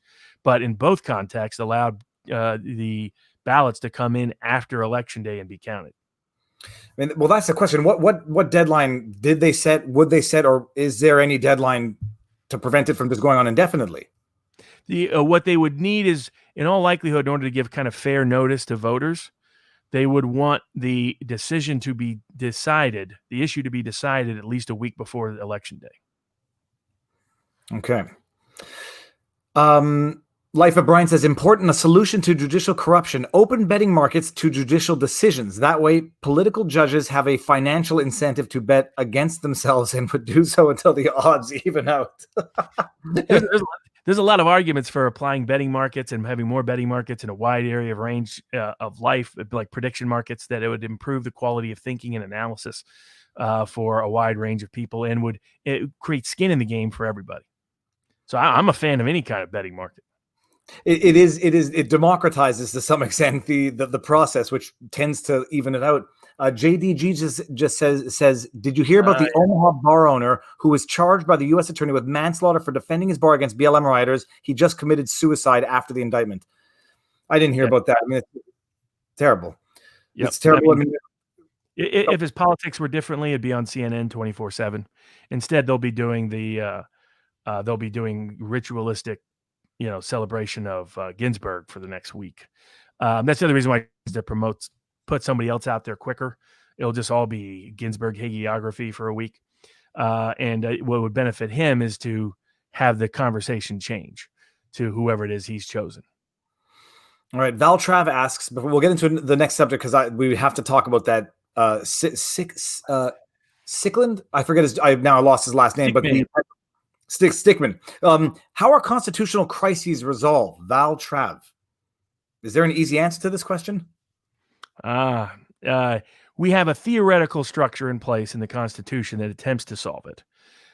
We have the practical customs in place that could potentially solve it. And the practical customs being, we let the court system make the final determination about what is and isn't constitutional. The executive branch ultimately controls law enforcement and the military. The legislative branch theoretically controls the purse strings. And that's how we get constitutional crises resolved, is ultimately that some portion of that power. Oh, is Barnes related? No, I'm not related to that first decision. But so I think that's how it ultimately functions. But a true constitutional crisis is called a crisis because it's someplace where our system doesn't have an easy solution. Like, what happens if the legislative branch just refuses to vote on a presidential nominee for the Supreme Court? What happens if what Andrew Jackson said after the Supreme Court said that back in his day that there was going to have to be a national bank, and he said, well, they've issued their decision, now let them enforce it. So that we've had multiple constitutional crises. Obviously, the Civil War was a form of constitutional crisis. It's called a constitutional crisis because its resolution is outside the means of the Constitution itself to solve. Okay. Let me just see if I can bring this up. Oh, yes. Your favorite sociologist says, oh my God, I wrote Viva about the Omaha case on Twitter. Didn't know that he killed himself. The process is the punishment, and people know that. Sorry, the Bing went off there. Let's talk about the Pennsylvania decision. Stickman is his name. That would be my favorite choice for Supreme Court nomination. Just based on that decision, bring Stickman up to the bench. So this is the decision for anybody who doesn't know. It's William S. Stickman IV out of Pennsylvania dealing with Governor Wolf's lockdown orders and gathering measures. There were two orders in particular they were dealing with. We all know what's going on all over the world. Every state basically has implemented some variation of the same egregious lockdown orders. Brought before this federal judge, he overturned them in a decision which it was from a human perspective, it was a beautiful decision to read because setting aside legalese, which we're going to get into, it was common sense what he said in the decision. He says this is, but for what we saw in China, never in a million years in a free, civilized society would this be something we would think of adapting. These extensive lockdowns, draconian measures, shutting down business, shutting down the economy as though it's something you can turn on and off with a switch. And he goes into it, he says, like, it's not just that we never would have thought of these things. there's no rhyme or reason, even among the minds of the elected officials and the committee members who are implementing it and determining this policy. At one point, he's talking about, like, Pennsylvania says they're shutting down all non-life sustaining businesses. And then, there was a deposition of, I think it was one of the bigger people who reported to the governor. They said, how did you guys decide what was a life-sustaining business, life-sustaining? And he says, well, we didn't really think of a definition. We just went with whatever the committee felt. And this is how they decided to implement draconian measures, anti-democratic measures that will have crippled a generation. So this judge comes down with a great decision and basically says, determines the level of scrutiny to apply to these constitutional decisions. Ultimately says none of these were narrowly tailored. They were, I want to say, like killing a fly with a sledgehammer, except someone rightly pointed out it's not. You can't kill a fly with a sledgehammer because you just can't do it as a matter of science. But they implemented these policies which were not narrowly tailored, were willy-nilly, were implemented very politically. The judge pointed out, he says, you've limited public gatherings to 250 people, and yet the governor himself is at a public gathering of 10,000 people, over 100 times bigger than what he himself set out in his rules. None of it makes any sense. Declaratory judgment, it's all unconstitutional. I think that's a good enough summary. Now, the first question people were asking, what does it mean? Okay, so the judge says it's declared unconstitutional. What does that mean? Are they immediately declared invalid and inapplicable, or are they valid for a certain period of time? Like, what does it mean concretely? So once you get declaratory relief, once a court has said, here's what the law is, or here's what action is legal or not legal, then you can, if anyone tries to enforce that, you can seek remedy by getting contempt of court sanctions against the governing officials. So it means that those orders are invalid in Pennsylvania. And so now there's some argument about prior decisions in different district court judges that allowed it to happen. Doesn't really matter. And the way to think of this is to compare it to all the Trump cases where, two judges may have said what he was doing was fine. One judge said no and issued a nationwide injunction. That decision trumped the others, even though it wasn't quite supposed to happen that way, but that's how it happened functionally. So once a court says this is unconstitutional, you risk contempt if you try to enforce it. So I take it that all of those lockdown rules are no longer in effect in Pennsylvania legally, and so now the degree to which the government acts on that affirmatively there may be some time lag, and they'll probably try to seek a stay of the decision, and then we'll definitely likely appeal it, though they shouldn't, because it's the kind of fact pattern that's very, very favorable and friendly to our side, what I would call my side, whatever that is, the anti-lockdown side, because his decision was very well thought out. It was 66 pages long. He developed a detailed factual record, which was not present in almost any other prior case that has gone through this. An extensive discovery, extensive testimony, extensive trial record. And it was what I wanted to see happen. So I'd been telling people early on, pick small issues, because any other issue, the courts are going to say an emergency exception applies and they're going to make bad law. So pick some place where it's really crazy, where they've done something, and focus on that. I brought 4 cases like that. They folded in 2 of them, and I won they folded in 3 of them, and I won the 4th. So I didn't get to run up the flagpole because they were smart enough to not risk it and not appeal any decision that went my way. Now some other people rushed other decisions up to the food chain, and we got bad rulings out of the Supreme Court. Now I know I was watching the debate between uncivil law and Nate, and uncivil law does have the better of the argument in my view. I know where Nate's coming from. It's how the decision was interpreted by some lower courts, but the Supreme Court actually hasn't issued a written, published precedential opinion approving the lockdown. What they've done is they've denied emergency injunctive relief, where Justice Roberts has written sole concurring decisions, being I'll save the language for later. Whatever reason he may have had to write it, he wrote, basically said Jacobson is kind of the direction here, but he did so in the classic Roberts hedging all of his bets, fuzzing all the ground kind of way. So we don't have a U.S. Supreme Court decision, but it is the case that all we have is the U.S. Supreme Court refusing to give relief, for which one justice explained why. But that's not considered precedential published binding decisions. But appellate judges like Barrett have treated it as such. And Barrett loved that decision. I mean, Barrett, there's no better distinction than reading the Seventh Circuit decision against the Illinois governor versus the decision that came out of the Western District of Pennsylvania with Judge Stickman. And note, by the way, life histories. Unlike Barrett, who comes from a very privileged, protected background, Judge Stickman did not go the judicial clerkship route. Judge Stickman did not go the corporatist route. He comes from Pittsburgh, from Middle America. And so even though he's been on the business side of the equation, he's rooted in Pennsylvania, and he writes like he was very, very smart, went to Duquesne Law School, I believe, was towards the top of his class. So he's a very bright guy, but not an elite law school. So he has practical intelligence, functional intelligence, not just abstract intelligence. Ben Shapiro has abstract intelligence. God bless him. I wouldn't hire him for any case I ever needed anywhere in the world because he doesn't have practical experience. He doesn't have life experience, particularly as it relates to the law. So and so that's where Stickman's ruling was fantastic. When I was up at Hillsdale, aside from getting to meet with the Attorney General, who I was very complimentary of course. I might have made a point or two, but that's for another story, another day. But the next day I was up with Alex Berenson and I made a presentation. I think Hillsdale included as part of their constitutional law series, but it was all based on Stickman's ruling, and it was the background that went into that with what I call the trilogy of infamy, the Jacobson decision, which they brought back from the dead to resuscitated that horrendous zombie corpse of a decision that said, governments can do whatever they want as long as they say the magic word emergency.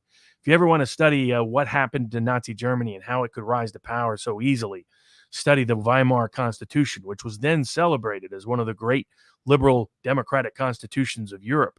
And its great weakness was it had an emergency exception in it. You could suspend constitutional liberties during an emergency. In the late 1920s, that's precisely what happened when the corporatist government wanted to cover up for their pals when the stock market crashed. And it's what delegitimized that part of the government and legitimized, because Hitler would use it as his grounds to seize power. That's why our founders, even though we went through 7 epidemics between the time of the revolution and the time of the Constitution passing, didn't have any virus exception, pandemic exception, or emergency exception of any kind in the Constitution. But what was also great about what the judge's ruling does, he goes through the whole legal history. He goes through the legal standard. And for those people that don't know, there should be one legal standard, but unfortunately there's 3. So we have something we call rational basis review.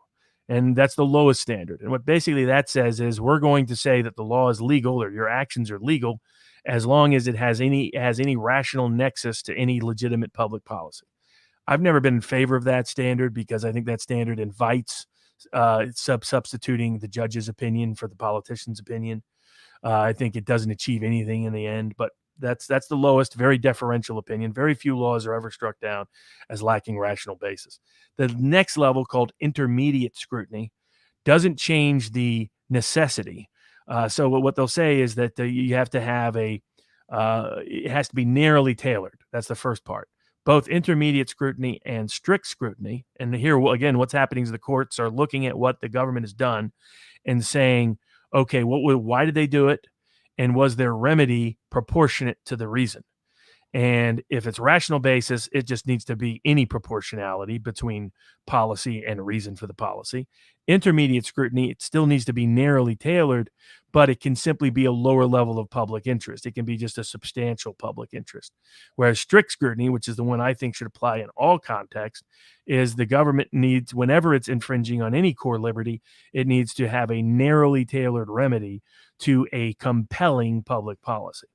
And so they just change what weights they give the public policy and the proportionality of the policy in terms of the standards. It invites all kinds of abuse of discretion, in my view, because ultimately courts come up with their own definition of what all those words mean, and it happens to usually align with their own political preferences. That's why I prefer just one standard that everybody can agree on and stick with it. And just to explain this, so maybe I'll dumb it down further just in terms of the language. The strict scrutiny applies when you are infringing on a core constitutional principle, but you can apply the lower level of scrutiny if there is deemed to be a compelling governmental interest. And so I get no, it's more what happens is, so if the government is infringing on a core freedom, then generally strict scrutiny has to apply. If instead they're infringing on a freedom, but it's not really a core freedom, then intermediate scrutiny applies. And what changes is not the narrowly tailored part, but what changes is the interest no longer has to be compelling. It can be just any substantial public policy interest. So it goes from, it can be any reason that any legitimate government could have, to a good reason, but maybe not the best reason, to the best, most compelling reason. And so and then the other part is the narrowly tailored part, which applies to both intermediate and strict scrutiny, but doesn't apply to rational basis. Okay. And so they give the easier way I explain it to people is the courts give less deference to the government the more they're hurting people's core constitutional rights. Okay, so I mean, that's the interesting thing now. So if this decision gets appealed, I mean, I guess first questions first. In your opinion, did the judge get it right on the level of scrutiny to be applied to these measures? He got it absolutely right, because he explained why intermediate or strict scrutiny could apply. He said no matter which one did apply, he would strike down the laws. He even noted that to a certain degree they didn't even pass rational basis, so that he covered all of his bases. But I think he's right that strict scrutiny should apply in most of the contexts, and that's what he said. He said under even intermediate scrutiny, I still find that this fails. And the good thing he did is he not only went through the whole legal history, he also went through the whole factual empirical history, which has been missing from all these other decisions. He also wonderfully took apart the logic of Jacobson and how, I mean, here's the reality for folks. Jacobson has hardly been cited at all for like half a century. For many people didn't think Jacobson was the law. They've resuscitated the zombie of Jacobson because it's basically said, we as a court system will ignore anything you're doing as long as you use the word emergency. And after the trilogy of infamy is Jacobson, then the Buck decision, where the Supreme Court used the Jacobson decision to say it's okay to do forced involuntary sterilizations of poor women. And we did that. We did it to over 100,000 women in this country, almost all of them poor. The Buck decision is one of the most morally, legally horrendous decisions ever issued, but it relied on Jacobson for its authority. And then the third in that trilogy of infamy is, of course, Korematsu, which again cited Buck and Jacobson as the basis for it. But after Korematsu has become to be so discredited in the legal and historical academy, that's why they didn't talk about Jacobson anymore. They didn't cite Buck, by the way, which is because they would know how bad that would make them look. But Judge Barrett, being the hypocrite that she is, didn't talk about any of that in her Seventh Circuit decision. She acts like, of course, Jacobson has been the guiding light. Whenever there's an emergency, the government has whatever power it wants. It just has to declare the emergency. We don't even get to empirically check on whether they're right about whether an emergency even exists. It's just a unilateral declaration of emergency. And what he did a great job of doing was saying, look, by the way, when Jacobson was decided, it was a whole different jurisprudence that applied. We didn't even have strict scrutiny then. That almost all of the logic that was applying by the court at that time, which basically was saying that the Constitution didn't even apply to the states mostly. They weren't enforcing the 14th Amendment back then at all, unless you were a big corporation. Then they found compelling cause to do so. The railroad rule, as my torts law professor used to say, which is that whichever side the railroad is on, the railroad wins. There's a lot. Look through American legal history from 1870 to 1920, you'll find a lot of that. But based on that, Jacobson, it was his bad law. It's been overturned effectively, implicitly, repeatedly over the last half century. And yet all these judges are pretending that it's the guiding law. He does a great job of taking that apart. He does it very diplomatically, doesn't attack anybody harshly, doesn't use any over-the-top rhetoric. He just says, here's this problem, this problem, this problem, this problem, and this problem. He points out the different scholastic criticism. He points out the other, Jacobson implicitly contradicts the last 70 years of Supreme Court jurisprudence because Jacobson presumes that no strict scrutiny applies, period, because it didn't exist at the time. So there his decision is fantastic. He cites good legal scholars. He cites actual journalistic pieces that are out there. But the other thing he did is he developed a great factual record about all the nonsense about this pandemic. That look, if all you have to do is unilaterally declare something an emergency and thereby exempt yourself from the Constitution, then the judiciary doesn't exist anymore. It no longer is checking the other systems of power. The balance of power is no longer balanced in any respect. And that's where he was clearly correct. He's like, you can't just defer to a unilateral declaration of emergency. And he says, at a minimum, that should only be temporary exigent emergency for natural disasters, for to complete riots completely out of control, really extraordinary events that require 24 hours, 48 hours, 72 hours to resolve, not 6 months, 1 year, 2 years, endless, open-ended, quote unquote, emergency measures. The amazing thing, and if anybody, I think a lot of people have seen that previous vlog, but he basically said, like in the judgment, he says, in the depositions of the authorities, it says, well, we're still on house arrest. It's like, well, it's been suspended. And the question was, well, you could just reenact it, or not reenact, re-implement it whenever you want. And the official says, yeah, basically. And to further, just to illustrate what you were saying about, how the judge distinguished Jacobson, and he basically said, yeah, Jacobson was 100 years ago. In the last 100 years, the courts have developed an extensive jurisprudence about civil liberties that didn't exist at the time, and this is the standard now, not just to divert to, the father knows best type thing when it comes to the government. I was just worried that he got the levels of scrutiny wrong, but even if he did, he got it wrong the other way, and not the way that would be more favorable to the government. Oh yeah, no, he got those clearly. Yeah, he was absolutely right about those, and he's right that really strict scrutiny should apply. But he protected himself by saying it doesn't matter what level of scrutiny applies here. The factual record, and this was key for him, is he established the factual record that they were able to avoid in all the prior decisions on the lockdown because of the way the court structured those cases as emergency injunctive cases. I was careful in the way I was structuring my cases, precisely to avoid the problem those cases got into, but also in the hopes that I would have this kind of case in the Pennsylvania judge. But those were very good lawyers up there that got it up there in front of him. And he developed a great factual record. And it was what I predicted was going to happen. Well, one, he pointed out, by the way, he says, we've never done this. People keep saying that sometime happened in the past. No, it didn't. We've never done a mass lockdown, ever. We've never done mass house arrest, ever. This has never happened in the history of American jurisprudence. It's never happened in the history of English American jurisprudence. There's no history of it anywhere in the world, in the Western world, of it ever happening. So he said, so that's a mystery. So we have extraordinary, extreme actions being taken, number one. Number two, almost all the other checks are not present because the legislative branch is not putting any check on it, because they're not meaningfully involved, either by their own choice or because the executive ignores them. And then third, pointed out that the executive did not have any good answers. That the reason why we have three different branches of government and the way we operate trials is because we know we need to have certain admissibility standards for evidence, and we need to have certain adversarial checks on the credibility and trustworthiness of that evidence. But the executive branch didn't do that at all. By having no legislative process involved, no internal administrative process that you would typically have for an executive rule. You didn't have a public comment opportunity. They put out a waiver provision and then revoked the waiver provision. Classic governors. It's like, don't worry, we'll waive it if it's too onerous. Oh, actually, there's too many people who want a waiver. Forget the waiver. This is how they work. I loved his line where he said, "This is not a white paper.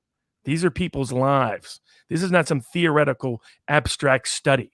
But it's clear that's how all these people, and that's who controls power, particularly on the Democratic side of the aisle these days, on too much of the Republican side too, but really within the administrative functions of government, it's all these little grad student types who have no clue about the real world. And what was astounding was just how bad it was. Like, I believe that they had no evidence to back up what they were doing. And I thought as soon as we got to a trial stage, they're going to fold. And in my other cases, when I simply demanded it, they folded and gave my client what they wanted in the lockdown cases. But I was stunned at how bad it was. I mean, to not have definitions of life-threatening. Well, life sustaining, just so nobody calls you a name. Yeah, life. No, it's my major concern is that this will be, other courts will distinguish from this by saying, oh, the fact pattern in that was exceptional, which is why that decision stands. But in this case, they had a study that showed that masks were good for whatever, and therefore the mask laws are justified. Although even that is less of an invasive infringement, for example, than lockdown, than shut your business down, stay at home. So, they may be able to distinguish it on a fact pattern. But the hard part, just briefly on that, the thing is, all of those cases, I'm sure there's other, my guess is almost all these people just made decisions based on what somebody else told them, and they had no empirical information that met any degree of adversarial testing. But even if they want to put forward some, the nice thing is to subject it to adversarial testing, Because when you have journalists who lean to the left, like Alex Berenson, who was on the Hillsdale conference room table with me, saying that this is all doesn't meet any evidentiary standard. He's just a journalist following the facts. And so far, almost everyone, I mean, a lot of the people on the data side criticizing what's going on are on the left politically. They didn't come at this because they, like Trump or anything else. They came at this because they're saying data doesn't support these actions. It's like even if you had a legal right to do so, even if it could be constitutionally justified, and I'm skeptical of that, but even if you could get to that stage, this doesn't meet that standard. We have something that looks like increasingly no worse than the Asian flu or the Hong Kong flu. It's nothing like the Spanish flu, and we didn't even do this during the Spanish flu. There's no evidence any of it works, and in fact, there's plenty of evidence it doesn't work. And if there's major evidence it doesn't work or could even be counterproductive, how can you cite that as your basis to infringe, to put 200 million, 300 million people in the United States under house arrest? It is shocking. I mean, it's shocking, and it's very much what I liked about the decision is just to say, like, this would have never been a thought in a I want to say, I'm not saying Western society, in a free society. It would never have been a thought to do this, but we had seen the images coming out of China. People, the government's got the idea. And then they saw, like, you didn't have to blowtorch doors closed in China like you saw there. All they have to do is terrify people to some extent so that they wouldn't have to use police force like they've done in Canada and the US.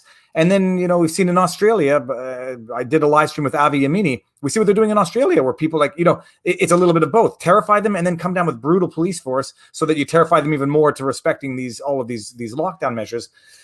Where do you think it goes from here? I mean, I think you mentioned it, but do you think this goes to appeal or no? If I was the state of Pennsylvania, I would not appeal. But even though they're locked in at that point, I think they will appeal because they're arrogant. Because the other thing he pointed out too, I mean, he had such easy ammo available to him. He was completely conversant in all the discussion about the topic, which someone like Judge Barrett probably doesn't have a clue. But a judge like him did. And what I mean by that is just another illustration of that. He went into detail. He's like, look at the obvious contradictions here. There's mom and pop furniture store down the street, and he's the kind of guy to have grown up going to those kind of stores because he's a locally rooted guy. That's what I mean by the value of diverse life experience or a certain kind of life experience being more important to shaping your ability as a judge than your IQ test level or something like that. I want someone that has real experience that can ground it and can understand information in a certain manner that's going to be more accurate over time than someone who's disconnected from that world. His point was, you go down to mom and pop shop, you can't go into their little furniture store, but you can go to Walmart and buy the same kind of furniture. And not only that, you're going to be in a more crowded space because everybody's forced to go to Walmart. He's like, how does this make any sense? Even if your interpretation, even if you're saying, you know what, we got to not allow people to congregate indoors, and that's why we have to shut down all these little mom and pop shops. It's like, well, then you have to shut down Walmart too. Because it makes no sense to have one open and the other closed. And so he just went through that hypocrisy, not only the obvious governor's hypocrisy you referenced, but the everyday hypocrisy that made it clear this could not have been based on empirical evidence. This was based on political choices. Phenomenal. Now, let me just do one thing before I forget, because so there were two super chats actually that came in right at the beginning that I want to get to just because it is a good excuse. We got not a banned account says, Mr. Barnes, what are the legal ramifications if both candidates declare themselves the presidential election winner and have parallel inaugurations? Okay. And let me see if this one was okay. This was from San Jose Mike, which said, Mr. Barnes, since you live in the U.S., what are your plans during a civil war? I don't believe that's coming, but that will erupt when the Dems steal the election. Those may or may not have been questions that are actually that people want real answer. I think they're point questions. Yeah. Okay. No more questions on the Pennsylvania. I think I think we've covered that. It's the judge is one of the greatest all-time decisions in American legal history. No, I mean, that was my prediction. I hope I look smart in 10 years. But although I think I'm in good company, Robert, and I'm being influenced properly, I think, on the substantive issues. I can't believe the judge was 41 years old. I mean, that's what I read the decision, had no idea it was a Trump judge, and had no idea the guy, he's my age. And it's not that I think lowly of myself, but reading that decision would never have envisioned it coming out of someone with hair darker than mine. Well, it's the advantage of, having a local middle class hometown guy who was really smart, who wanted to be on the bench for the right reasons. And he's one of the, like, Trump's appointees split, half of them great, half of them mediocre. He was one of the great ones. Incredible. We got Michelle Ems, who says, what about potentially mandated vaccines? What if people don't want the Operation Warp Speed vaccine distributed through the military? Can our liberties be restricted if we opt out? Incidentally, same question on this. Someone had asked, what can we do about this in Canada in terms of fighting it? We have a few lawsuits that are going to court now, but it seems, American society is a little more litigious, and they're a little more rambunctious, and don't just stay at home for 6 months when the government tells them to. So you're getting the precedent of the United States that we're not getting out of Canada. And they're talking about the vaccine, and they're talking about where it's made. And anyways, so what of this? I mean, we talked about it with Jacobson. It's obvious.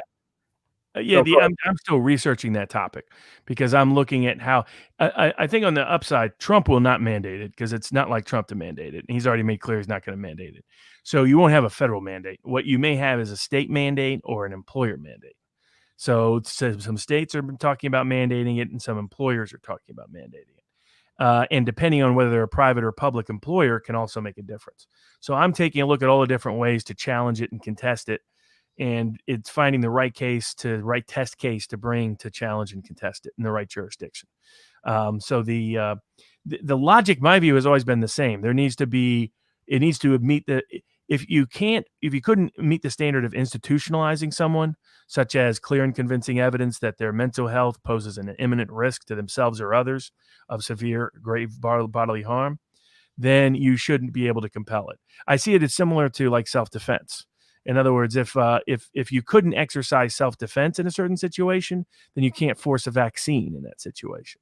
And it was the same kind of standards. It should reach a certain very high evidentiary threshold before you could compel it. My own view is that it can never be constitutionally compelled. Realistically, the courts are not going to adopt my view. So they're more likely to adopt an intermediary view, which may be predicated just on that there's not enough evidentiary foundation to compel this particular vaccine, given the low risk that is currently present. The combination of the risk with the vaccine being higher than normal, which will be definitely the case with a coronavirus vaccine. We have zero history of any coronavirus vaccine ever working. And even the flu vaccine fails once every 2 years, and fails even then for large portions of people. It's because the virus keeps mutating. And people don't realize a vaccine is injecting you with part of the virus to inoculate you against the virus, is the idea. For the most part, there's also other stuff in vaccines people would be surprised at. I think if they had to disclose what's in a vaccine, there'd be a lot of people that'd be like, "Hold on a second, you want me to put some monkey kidneys in my body?" I'm not sure about this. The flip side argument to that is, yes, there's you see, I'm trying to think of words, some of the stuff, but you see what are typically carcinogens if they're in large enough quantities, and that's the argument against vaccines. But there's when they have the trace amounts, the flip side argument is that there's it works. Well, also you have that in a lot of other stuff that you consume in trace amounts as well. But that is a can of worms that I wouldn't open now. Now, this Dapper Dave, I pulled up the comment. Dapper Dave said, I had predicted that this decision is going to get overturned. I think they're going to find some element of law to potentially say, bring it back and redecide. But if they're smart, they wouldn't appeal it. It's the best set of facts. The Third Circuit is going to be hard pressed to find anything wrong with his decision. So they're going to have a hard time finding out. They would have to somehow say that actually Jacobson gives the government carte blanche and the judiciary has no role, and that they would have to make a horrendous decision and would have to undo the last 100 years of American case law. So, and I think if they were to do that, then that would go to the U.S. Supreme Court. So I think this case has a good chance to go to the U.S. Supreme Court if the state is dumb enough to appeal. If I was the state, I wouldn't appeal this decision because this is the kind of, if I was one of the people in favor of the state having this power, I wouldn't appeal this decision, because appealing it makes it more likely it becomes a broader rule in a broader set of jurisdictions and for a longer period of time. A future governor can always ignore a decision a district court judge made, say, 10 years ago. Not a Third Circuit decision, not so easily, and definitely not a Supreme Court decision. So this is the best set of facts with the best well thought out, well-reasoned decision. For them to overturn it, they have to butcher American law in a way that endangers core liberties in a very frightening manner. It would mean we have a the de facto emergency exception to the U.S. Constitution. Or they find some aspect of law which you got wrong, and they send it back to redecide with that clarification, and then maybe tinker with the original judgment in terms of the conclusions. Like, say you got the standard wrong, or this is the appropriate standard, remand, and now redecide, even if you come to ultimately the same decision. But that's where he structured his opinion to preempt that. Okay. So that's why he says, even if in lower level scrutiny applies, still doesn't fit. And so there's nothing for them to really remand for. Okay, very interesting. Rebecca N says, I'm late watching 2X Speed. With the cigar at this speed, Barnes looks like a nervous politician trying to fast talk his way out of extortion charges. I didn't know that you could watch the, I mean, now I think about it, I didn't realize you can actually watch the stream at 2X. Lucas DeYoung says, I asked about FinCEN October surprise. BuzzFeed just released FinCEN leaks. Source said that there were no SARS on Trump, SARS, on Trump. Is it unusual that Trump had no SARS because government work? Some say Trump was FBI CHS on Atlantic Society. If we had a GIF, you'd be seeing something going over my head on this. So, Robert, if you can field it, I don't understand. Yeah. So that's what we were talking about FinCEN last week. That's the Department of Treasury division where the bank sends in reports whenever under the anti-money laundering laws. Whenever someone does what's called, their biggest reports are actually currency transaction reports. The others are SARs, which are suspicious activity reports. BuzzFeed got access to just sort of broad-based. I don't think they got specific information about people. It was more, my understanding, they just got about the more general understanding of it in terms of institutions and industries. Now, I didn't read the whole article, so maybe they did get some information on individuals. If they got a lot of information on individuals, then that would have been a crime for that information to be leaked. So my understanding is they got that somehow through FOIA and the rest, which would mean it's not the people's names are not in there. So they wouldn't know whether Trump was in there or not in there. But generally speaking, but my understanding is it was more of an industry approach and looking at actual cases where that information had become public, because otherwise that information is entirely private. And the person who leaked the information about Michael Cohen ultimately was not only fired, but criminally prosecuted and sentenced. So so that information is not easily available. But as a general rule, that there's CTRs filed all the time. There's people, they file SARs on people all the time.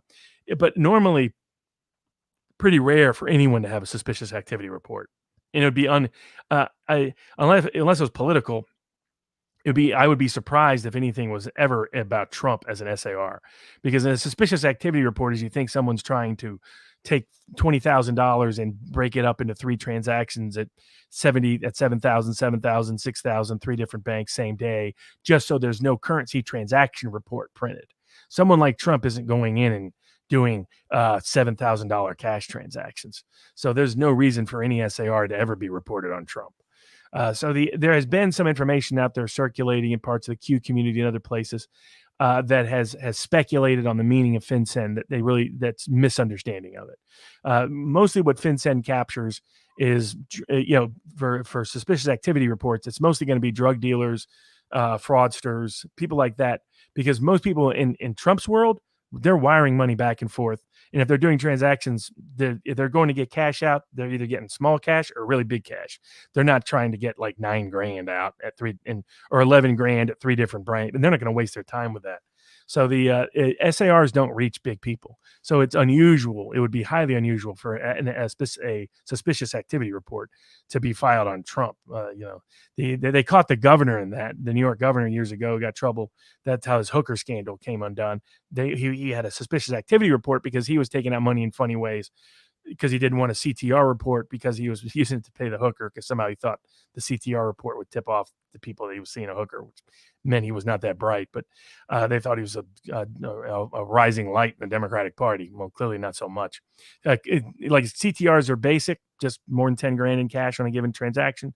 Suspicious activity reports, when they think you're trying to take out more than $10,000, you did, but you did it in multiple transactions under the $10,000 reporting threshold.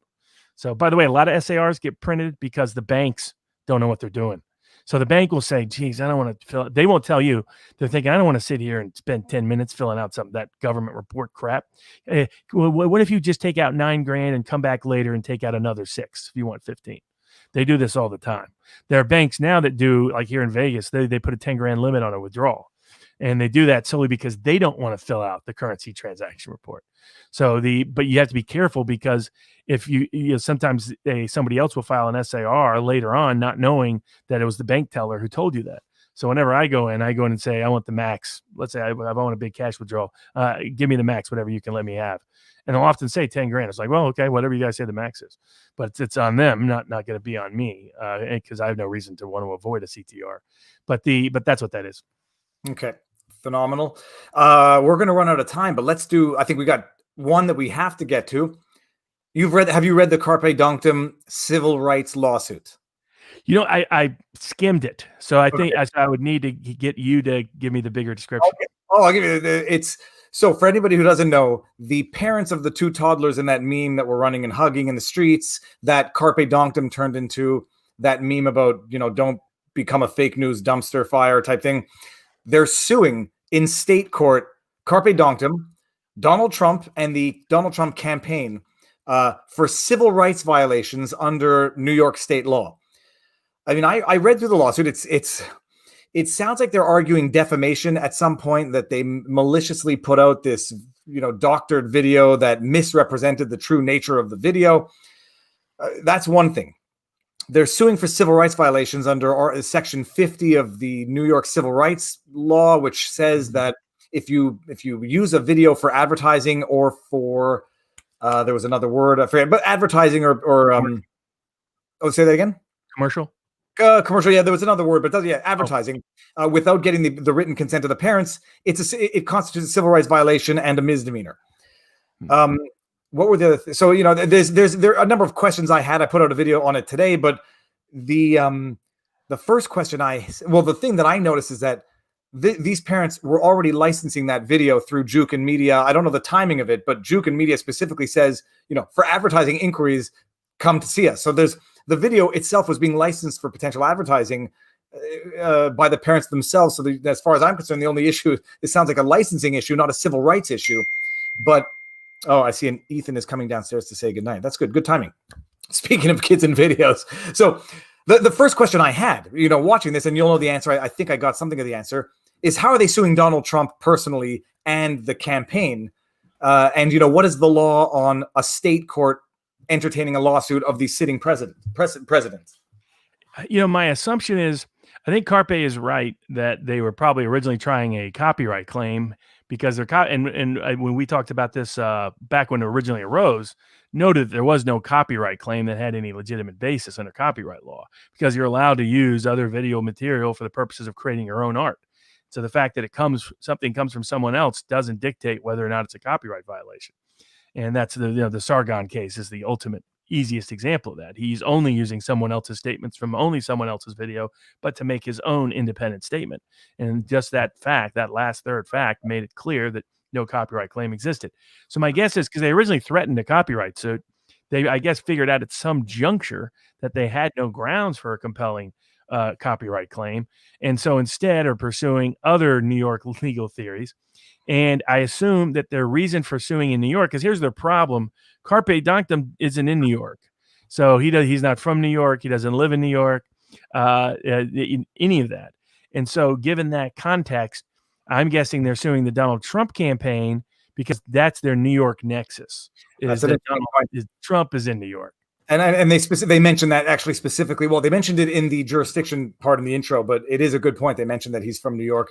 But that doesn't mean, by the way, Carpe Donktum can still move to dismiss the claim against him, because just because you can bring a claim in New York, because you can join another party that's in New York, doesn't mean, and they probably did a New York defendant and a out-of-state defendant because they don't want to go to federal court.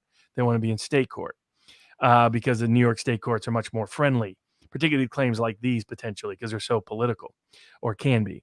But the other component of that is that doesn't mean Carpe Donktum can't move to dismiss on personal jurisdiction grounds. So it'll be interesting to watch. Some people got out of some of the Covington cases that were brought by other litigants on personal jurisdiction grounds. So I would be curious to see whether he may be able to get the case dismissed against him just on the grounds that New York courts don't have personal jurisdiction on him. Well, now, I mean, Would president go take this episode and go see mom? Go see mom. Go give my phone to mom. Would the president move to dismiss? Would he raise the issue that he can't be sued in state court? Do they bring up that constitutional issue that was left open by Paula Jones versus Clinton? He was defended by, well, it'd be up to a different component with Trump. So you could have several different components. To the degree Trump is being sued personally, then he could allege a Westfall Act and say it has to be the United States, sub him in, remove it to federal court, and then have it dismissed against Trump. Mm-hmm. Now, they also added the Trump campaign probably to get around that. My guess is that Carpe will start off by moving to dismiss on personal jurisdiction grounds, then come in later and move to dismiss on substantive grounds. His lawyer is Ron Coleman, who now is a partner with Harmeet Dillon. Ron's a great guy. Has a lot. I think he's licensed in both New York and New Jersey, if I recall. And so he'll cover all the bases. So he'll do a good job. And so Carpe's in good hands. And so I think he should prevail, though I would have to look at the New York civil rights claim in more detail to know for sure on that substantive aspect. Yeah, New York has a lot of interesting laws. The provision it's 5 lines long. It says if you use it for advertising, or I forget what the other word is now. He didn't use it for advertising. No, well, I mean, that's just as a pure matter of fact. They make some pretty bold allegations of fact that the Meme Meister does it to make money. The Trump campaign used it for promotional purposes. They retweeted a freaking tweet, and I don't think Carpe Donktum created that meme for commercial purposes. I don't think he got money specifically for that meme. No. But so, I mean, as a matter of fact, they have some problems. They've made some allegations which are going to be tough to prove. The thing that I just found amazing is just they're making the allegation that it's a civil rights violation because they used it for advertising without the consent of the parents. It was going through Juke and Media, and I'm not saying this to throw Juke and Media under the bus. I've used them for my own licensing. They had it through a licensing agency. When it gets licensed, the copyright holders don't approve each and every sale. So the sale goes through, you get notified there was a sale, and the person can do what they want with it by and large, unless they have a specific contract with the licensing agency. It just seems like it's dead in the water. And now that you mentioned he's in good hands with his lawyer, Carpe Donktum, you sent me the tweet, put out what sounds like a press statement that was inspired, if not partially written by a lawyer, to the effect that in their lawsuit, they recognize that Carpe Donktum got his Twitter account permanently suspended, to use Orwellian terms, as a result of this claim, which ended up being an unjustified DMCA takedown notice, and he's going to use that against them to go after them for damages. I mean, well, I don't know what to make of that threat just yet, but I mean, what do you think of that threat? I think it should be. I mean, on the books, if you bring a fake, there's a wave of fake DMCA claims. So people like Ron Coleman, who does that's Carpe Donktum's lawyer, does a lot of copyright work. I think he even had a case go up to the U.S. Supreme Court, if I recall right. So he's very well known in the copyright space. So and well regarded across the board he's doing Gavin McInnes's case against the Southern Poverty Law Center, et cetera. So, and then I know Harmeet Dillon and him are working with, I think Harmeet set up Center for Liberty. I'm always getting it wrong, but they set up a good foundation that does a lot of great work too. Unlike certain foundations set up by other lawyers, which I won't reference today. I think that he should have a good claim, because you're not supposed to be doing these fraudulent DMCA claims. And it's become a huge problem because they're using it on YouTube in particular and Twitter in particular to take down people for politicized reasons, and they're bogus claims. They're systematically bogus. And under the copyright laws, you are supposed to have a remedy for people doing it. The courts just haven't been enforcing it the way they're supposed to be. So I think Coleman's been looking for the right case, and this may be the right case for him to make good law on it. They're going to regret bringing this case. They should have kept their heads low. I mean, that's even if it gets dismissed, I imagine it can get dismissed with costs. I mean, I don't know what the cost would be in the States, but it's a very, very the costs are low, but theoretically under a counterclaim under DMCA or a claim for wrongful strikes, you theoretically can get your attorney's fees. That would be the real power. Well, no, I just say, like, reading the lawsuit, it's unclear what it would be. It's making allegations of defamation. It's making allegations of commercial, that they're doing it for commercial purposes, when I think it's highly doubtful that they were. It throws in Donald Trump, what's the word when he's supposed to get rid of his assets before becoming president? The trust? Whatever, that it made an allegation that he didn't divest of his assets, that he's benefiting from the brand. It made all sorts of allegations which are just seem totally outlandish on the facts. I don't know how that civil rights provision is interpreted, but it not only doesn't seem like a they're playing to an activist judge is what they're hoping they get. Well, that's what a lot of people are saying in the comment section of my videos. Like, the judges in New York, you never get lucky. At the very least, you'll make them go to appeal to have it overturned. Especially in the city of New York. And so, the city of New York is not a friendly venue for conservatives right now.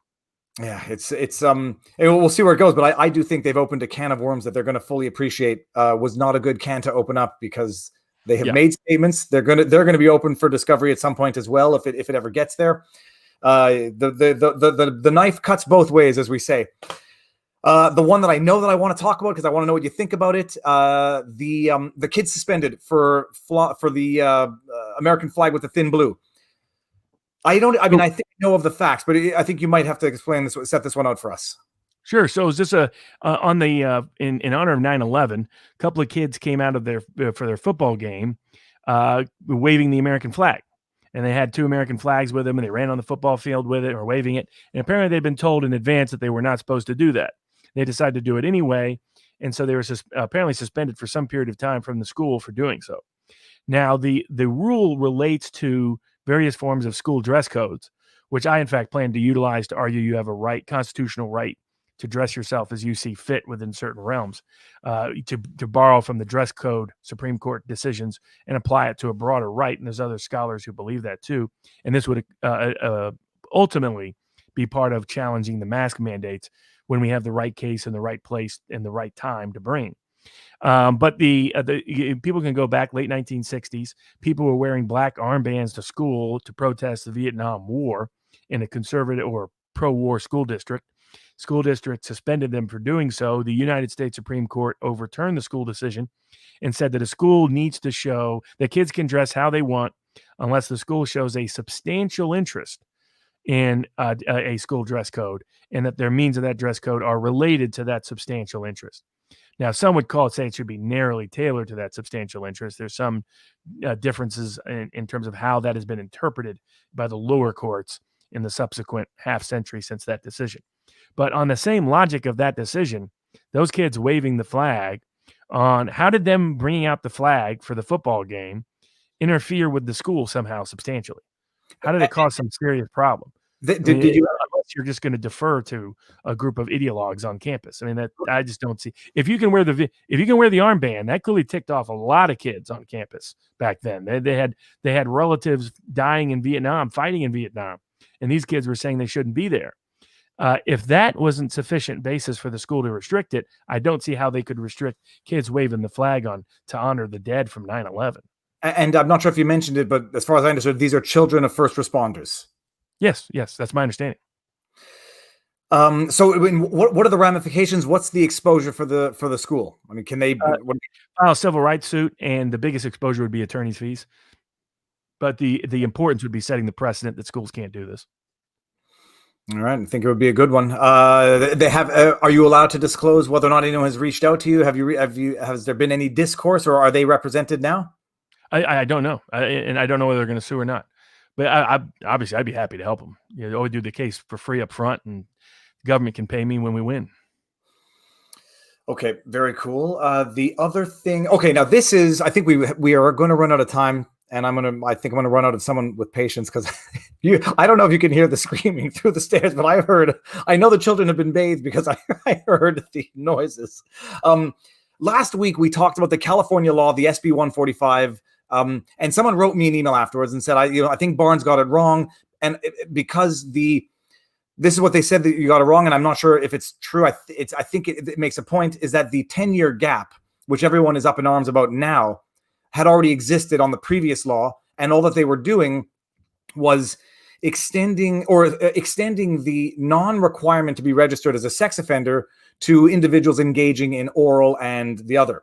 And so they're saying that's bringing it on par with the LGBTQ, who would otherwise get an instant punishment for that which traditional. What's the word I'm looking for?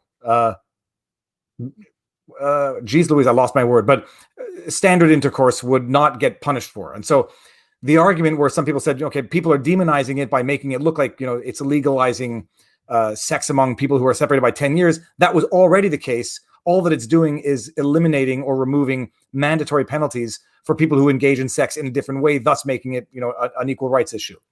So this was now I looked into it, and that seems to be the case. And now the one thing I'm just wondering about is, are people up in arms because they didn't actually appreciate that the previous version of the California law had this 10-year gap now that they're somehow becoming aware of? I mean, yeah, the way I see it is they're right about that was the justification for the law, that they were simply making it equal to how it was already defined. But a lot of people's reaction was that once they realized there was this loophole in the law, the goal should have been to fix that loophole, not expand that loophole. And that's where I think, that's part one. Part two is I still think that it's part of a broader campaign in the state of California and in certain parts of the culture, the legal culture, to normalize and lower the age of consent and to normalize certain forms of relationships. Sometimes, particularly in the LGBT community, particularly there's a history of gay men targeting young gay teenagers. There's a certain part of that. Milo got caught up in that controversy. There's a lot of people who aren't comfortable with that. So I think part of it is still an attempt culturally, politically, legally to lower the age of consent and to normalize behaviors that otherwise a lot of people find morally horrendous. In other words, it's not a coincidence that it's California doing this, and it's not a coincidence that it's happening around, and that in the same time frame or in the same cultural wavelength, Netflix is putting Cuties out. In other words, I don't think people are misinterpreting the true intentions of what the legislature is doing. But I mean, they're technically correct. That was the technical explanation and justification for the statutory change. I saw it as a broader attempt to lower the age of consent and to normalize that within the broader community. And because I think that's what most people didn't appreciate is when it hit the fan, people now realize that on the books in California is a law that says I don't care if it's gender, doesn't make a difference in this. A 24-year-old individual can have any form of sexual relations with a 14-year-old because there's a 10-year gap in the law. And now instead of reducing that gap, they're expanding the exceptions that don't require sex offender registry, which might be the wrong way to go about it, but which can allow for the issue with the law to be misrepresented, or at the very least misunderstood, in that the 10-year gap was already there. That's what people were objecting to, but it was already on the books in California. So that's sort of, sorry, go ahead. I would say it just tells you about some of the mindset that somebody comes across that loophole and their reaction isn't, oh, this is a terrible loophole, we have to fix this. Instead, the reaction is, how do we expand this? Because some people might see it as discriminatory against certain communities, that everybody doesn't get the loophole. That's what I found. Is like, that's the side that says Cuties is art rather than Cuties is borderline child pornography. So I think that's where the moral outrage was mostly well placed. And maybe the people who were pushing that through thought that, but knowing the California legislature, I seriously doubt. I doubt that at least part of the equation wasn't trying to normalize behavior that much of the country sees as behavior we should not normalize. All right, now I can't bring this one up because it's gone now, but Jonas Traber says, is the Quebec government going against the Canada Health Act by closing clinics and preventing citizens from consulting their family doctor in person? Non-phone-based preventative medicine is gone now. I'm going to have to not answer that because I don't want to give a wrong answer, and it is Quebec law, which most people might find not particularly interesting, but I think we are at the end anyhow, and we should probably... Robert, what is there one thing if we're going to end in, let's say, 4 minutes, one last thing you wanted to mention or talk about? Let's see. I was trying to think through the list. My kid took my phone, so I can't even check your DM to me, but we might, there was some other stuff. We'll get to it next week, or maybe we do a midweek to catch up on stuff that we didn't get to today. Robert, it's amazing. It's amazing. Every week there's something that is going to go down in the history books as like the next amazing thing that's going to leave an impact on the legal landscape for years to come. This week was a big one. Oh, no doubt. And we're going to keep having them. And I think there was briefly on the election lawsuits. I think that was the other hot topic that people wanted to discuss.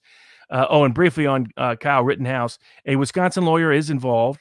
Pretty solid Wisconsin lawyer. Several bigger names turned down. Some of what I've been talking about became publicized knowledge because the Milwaukee Journal Sentinel printed it.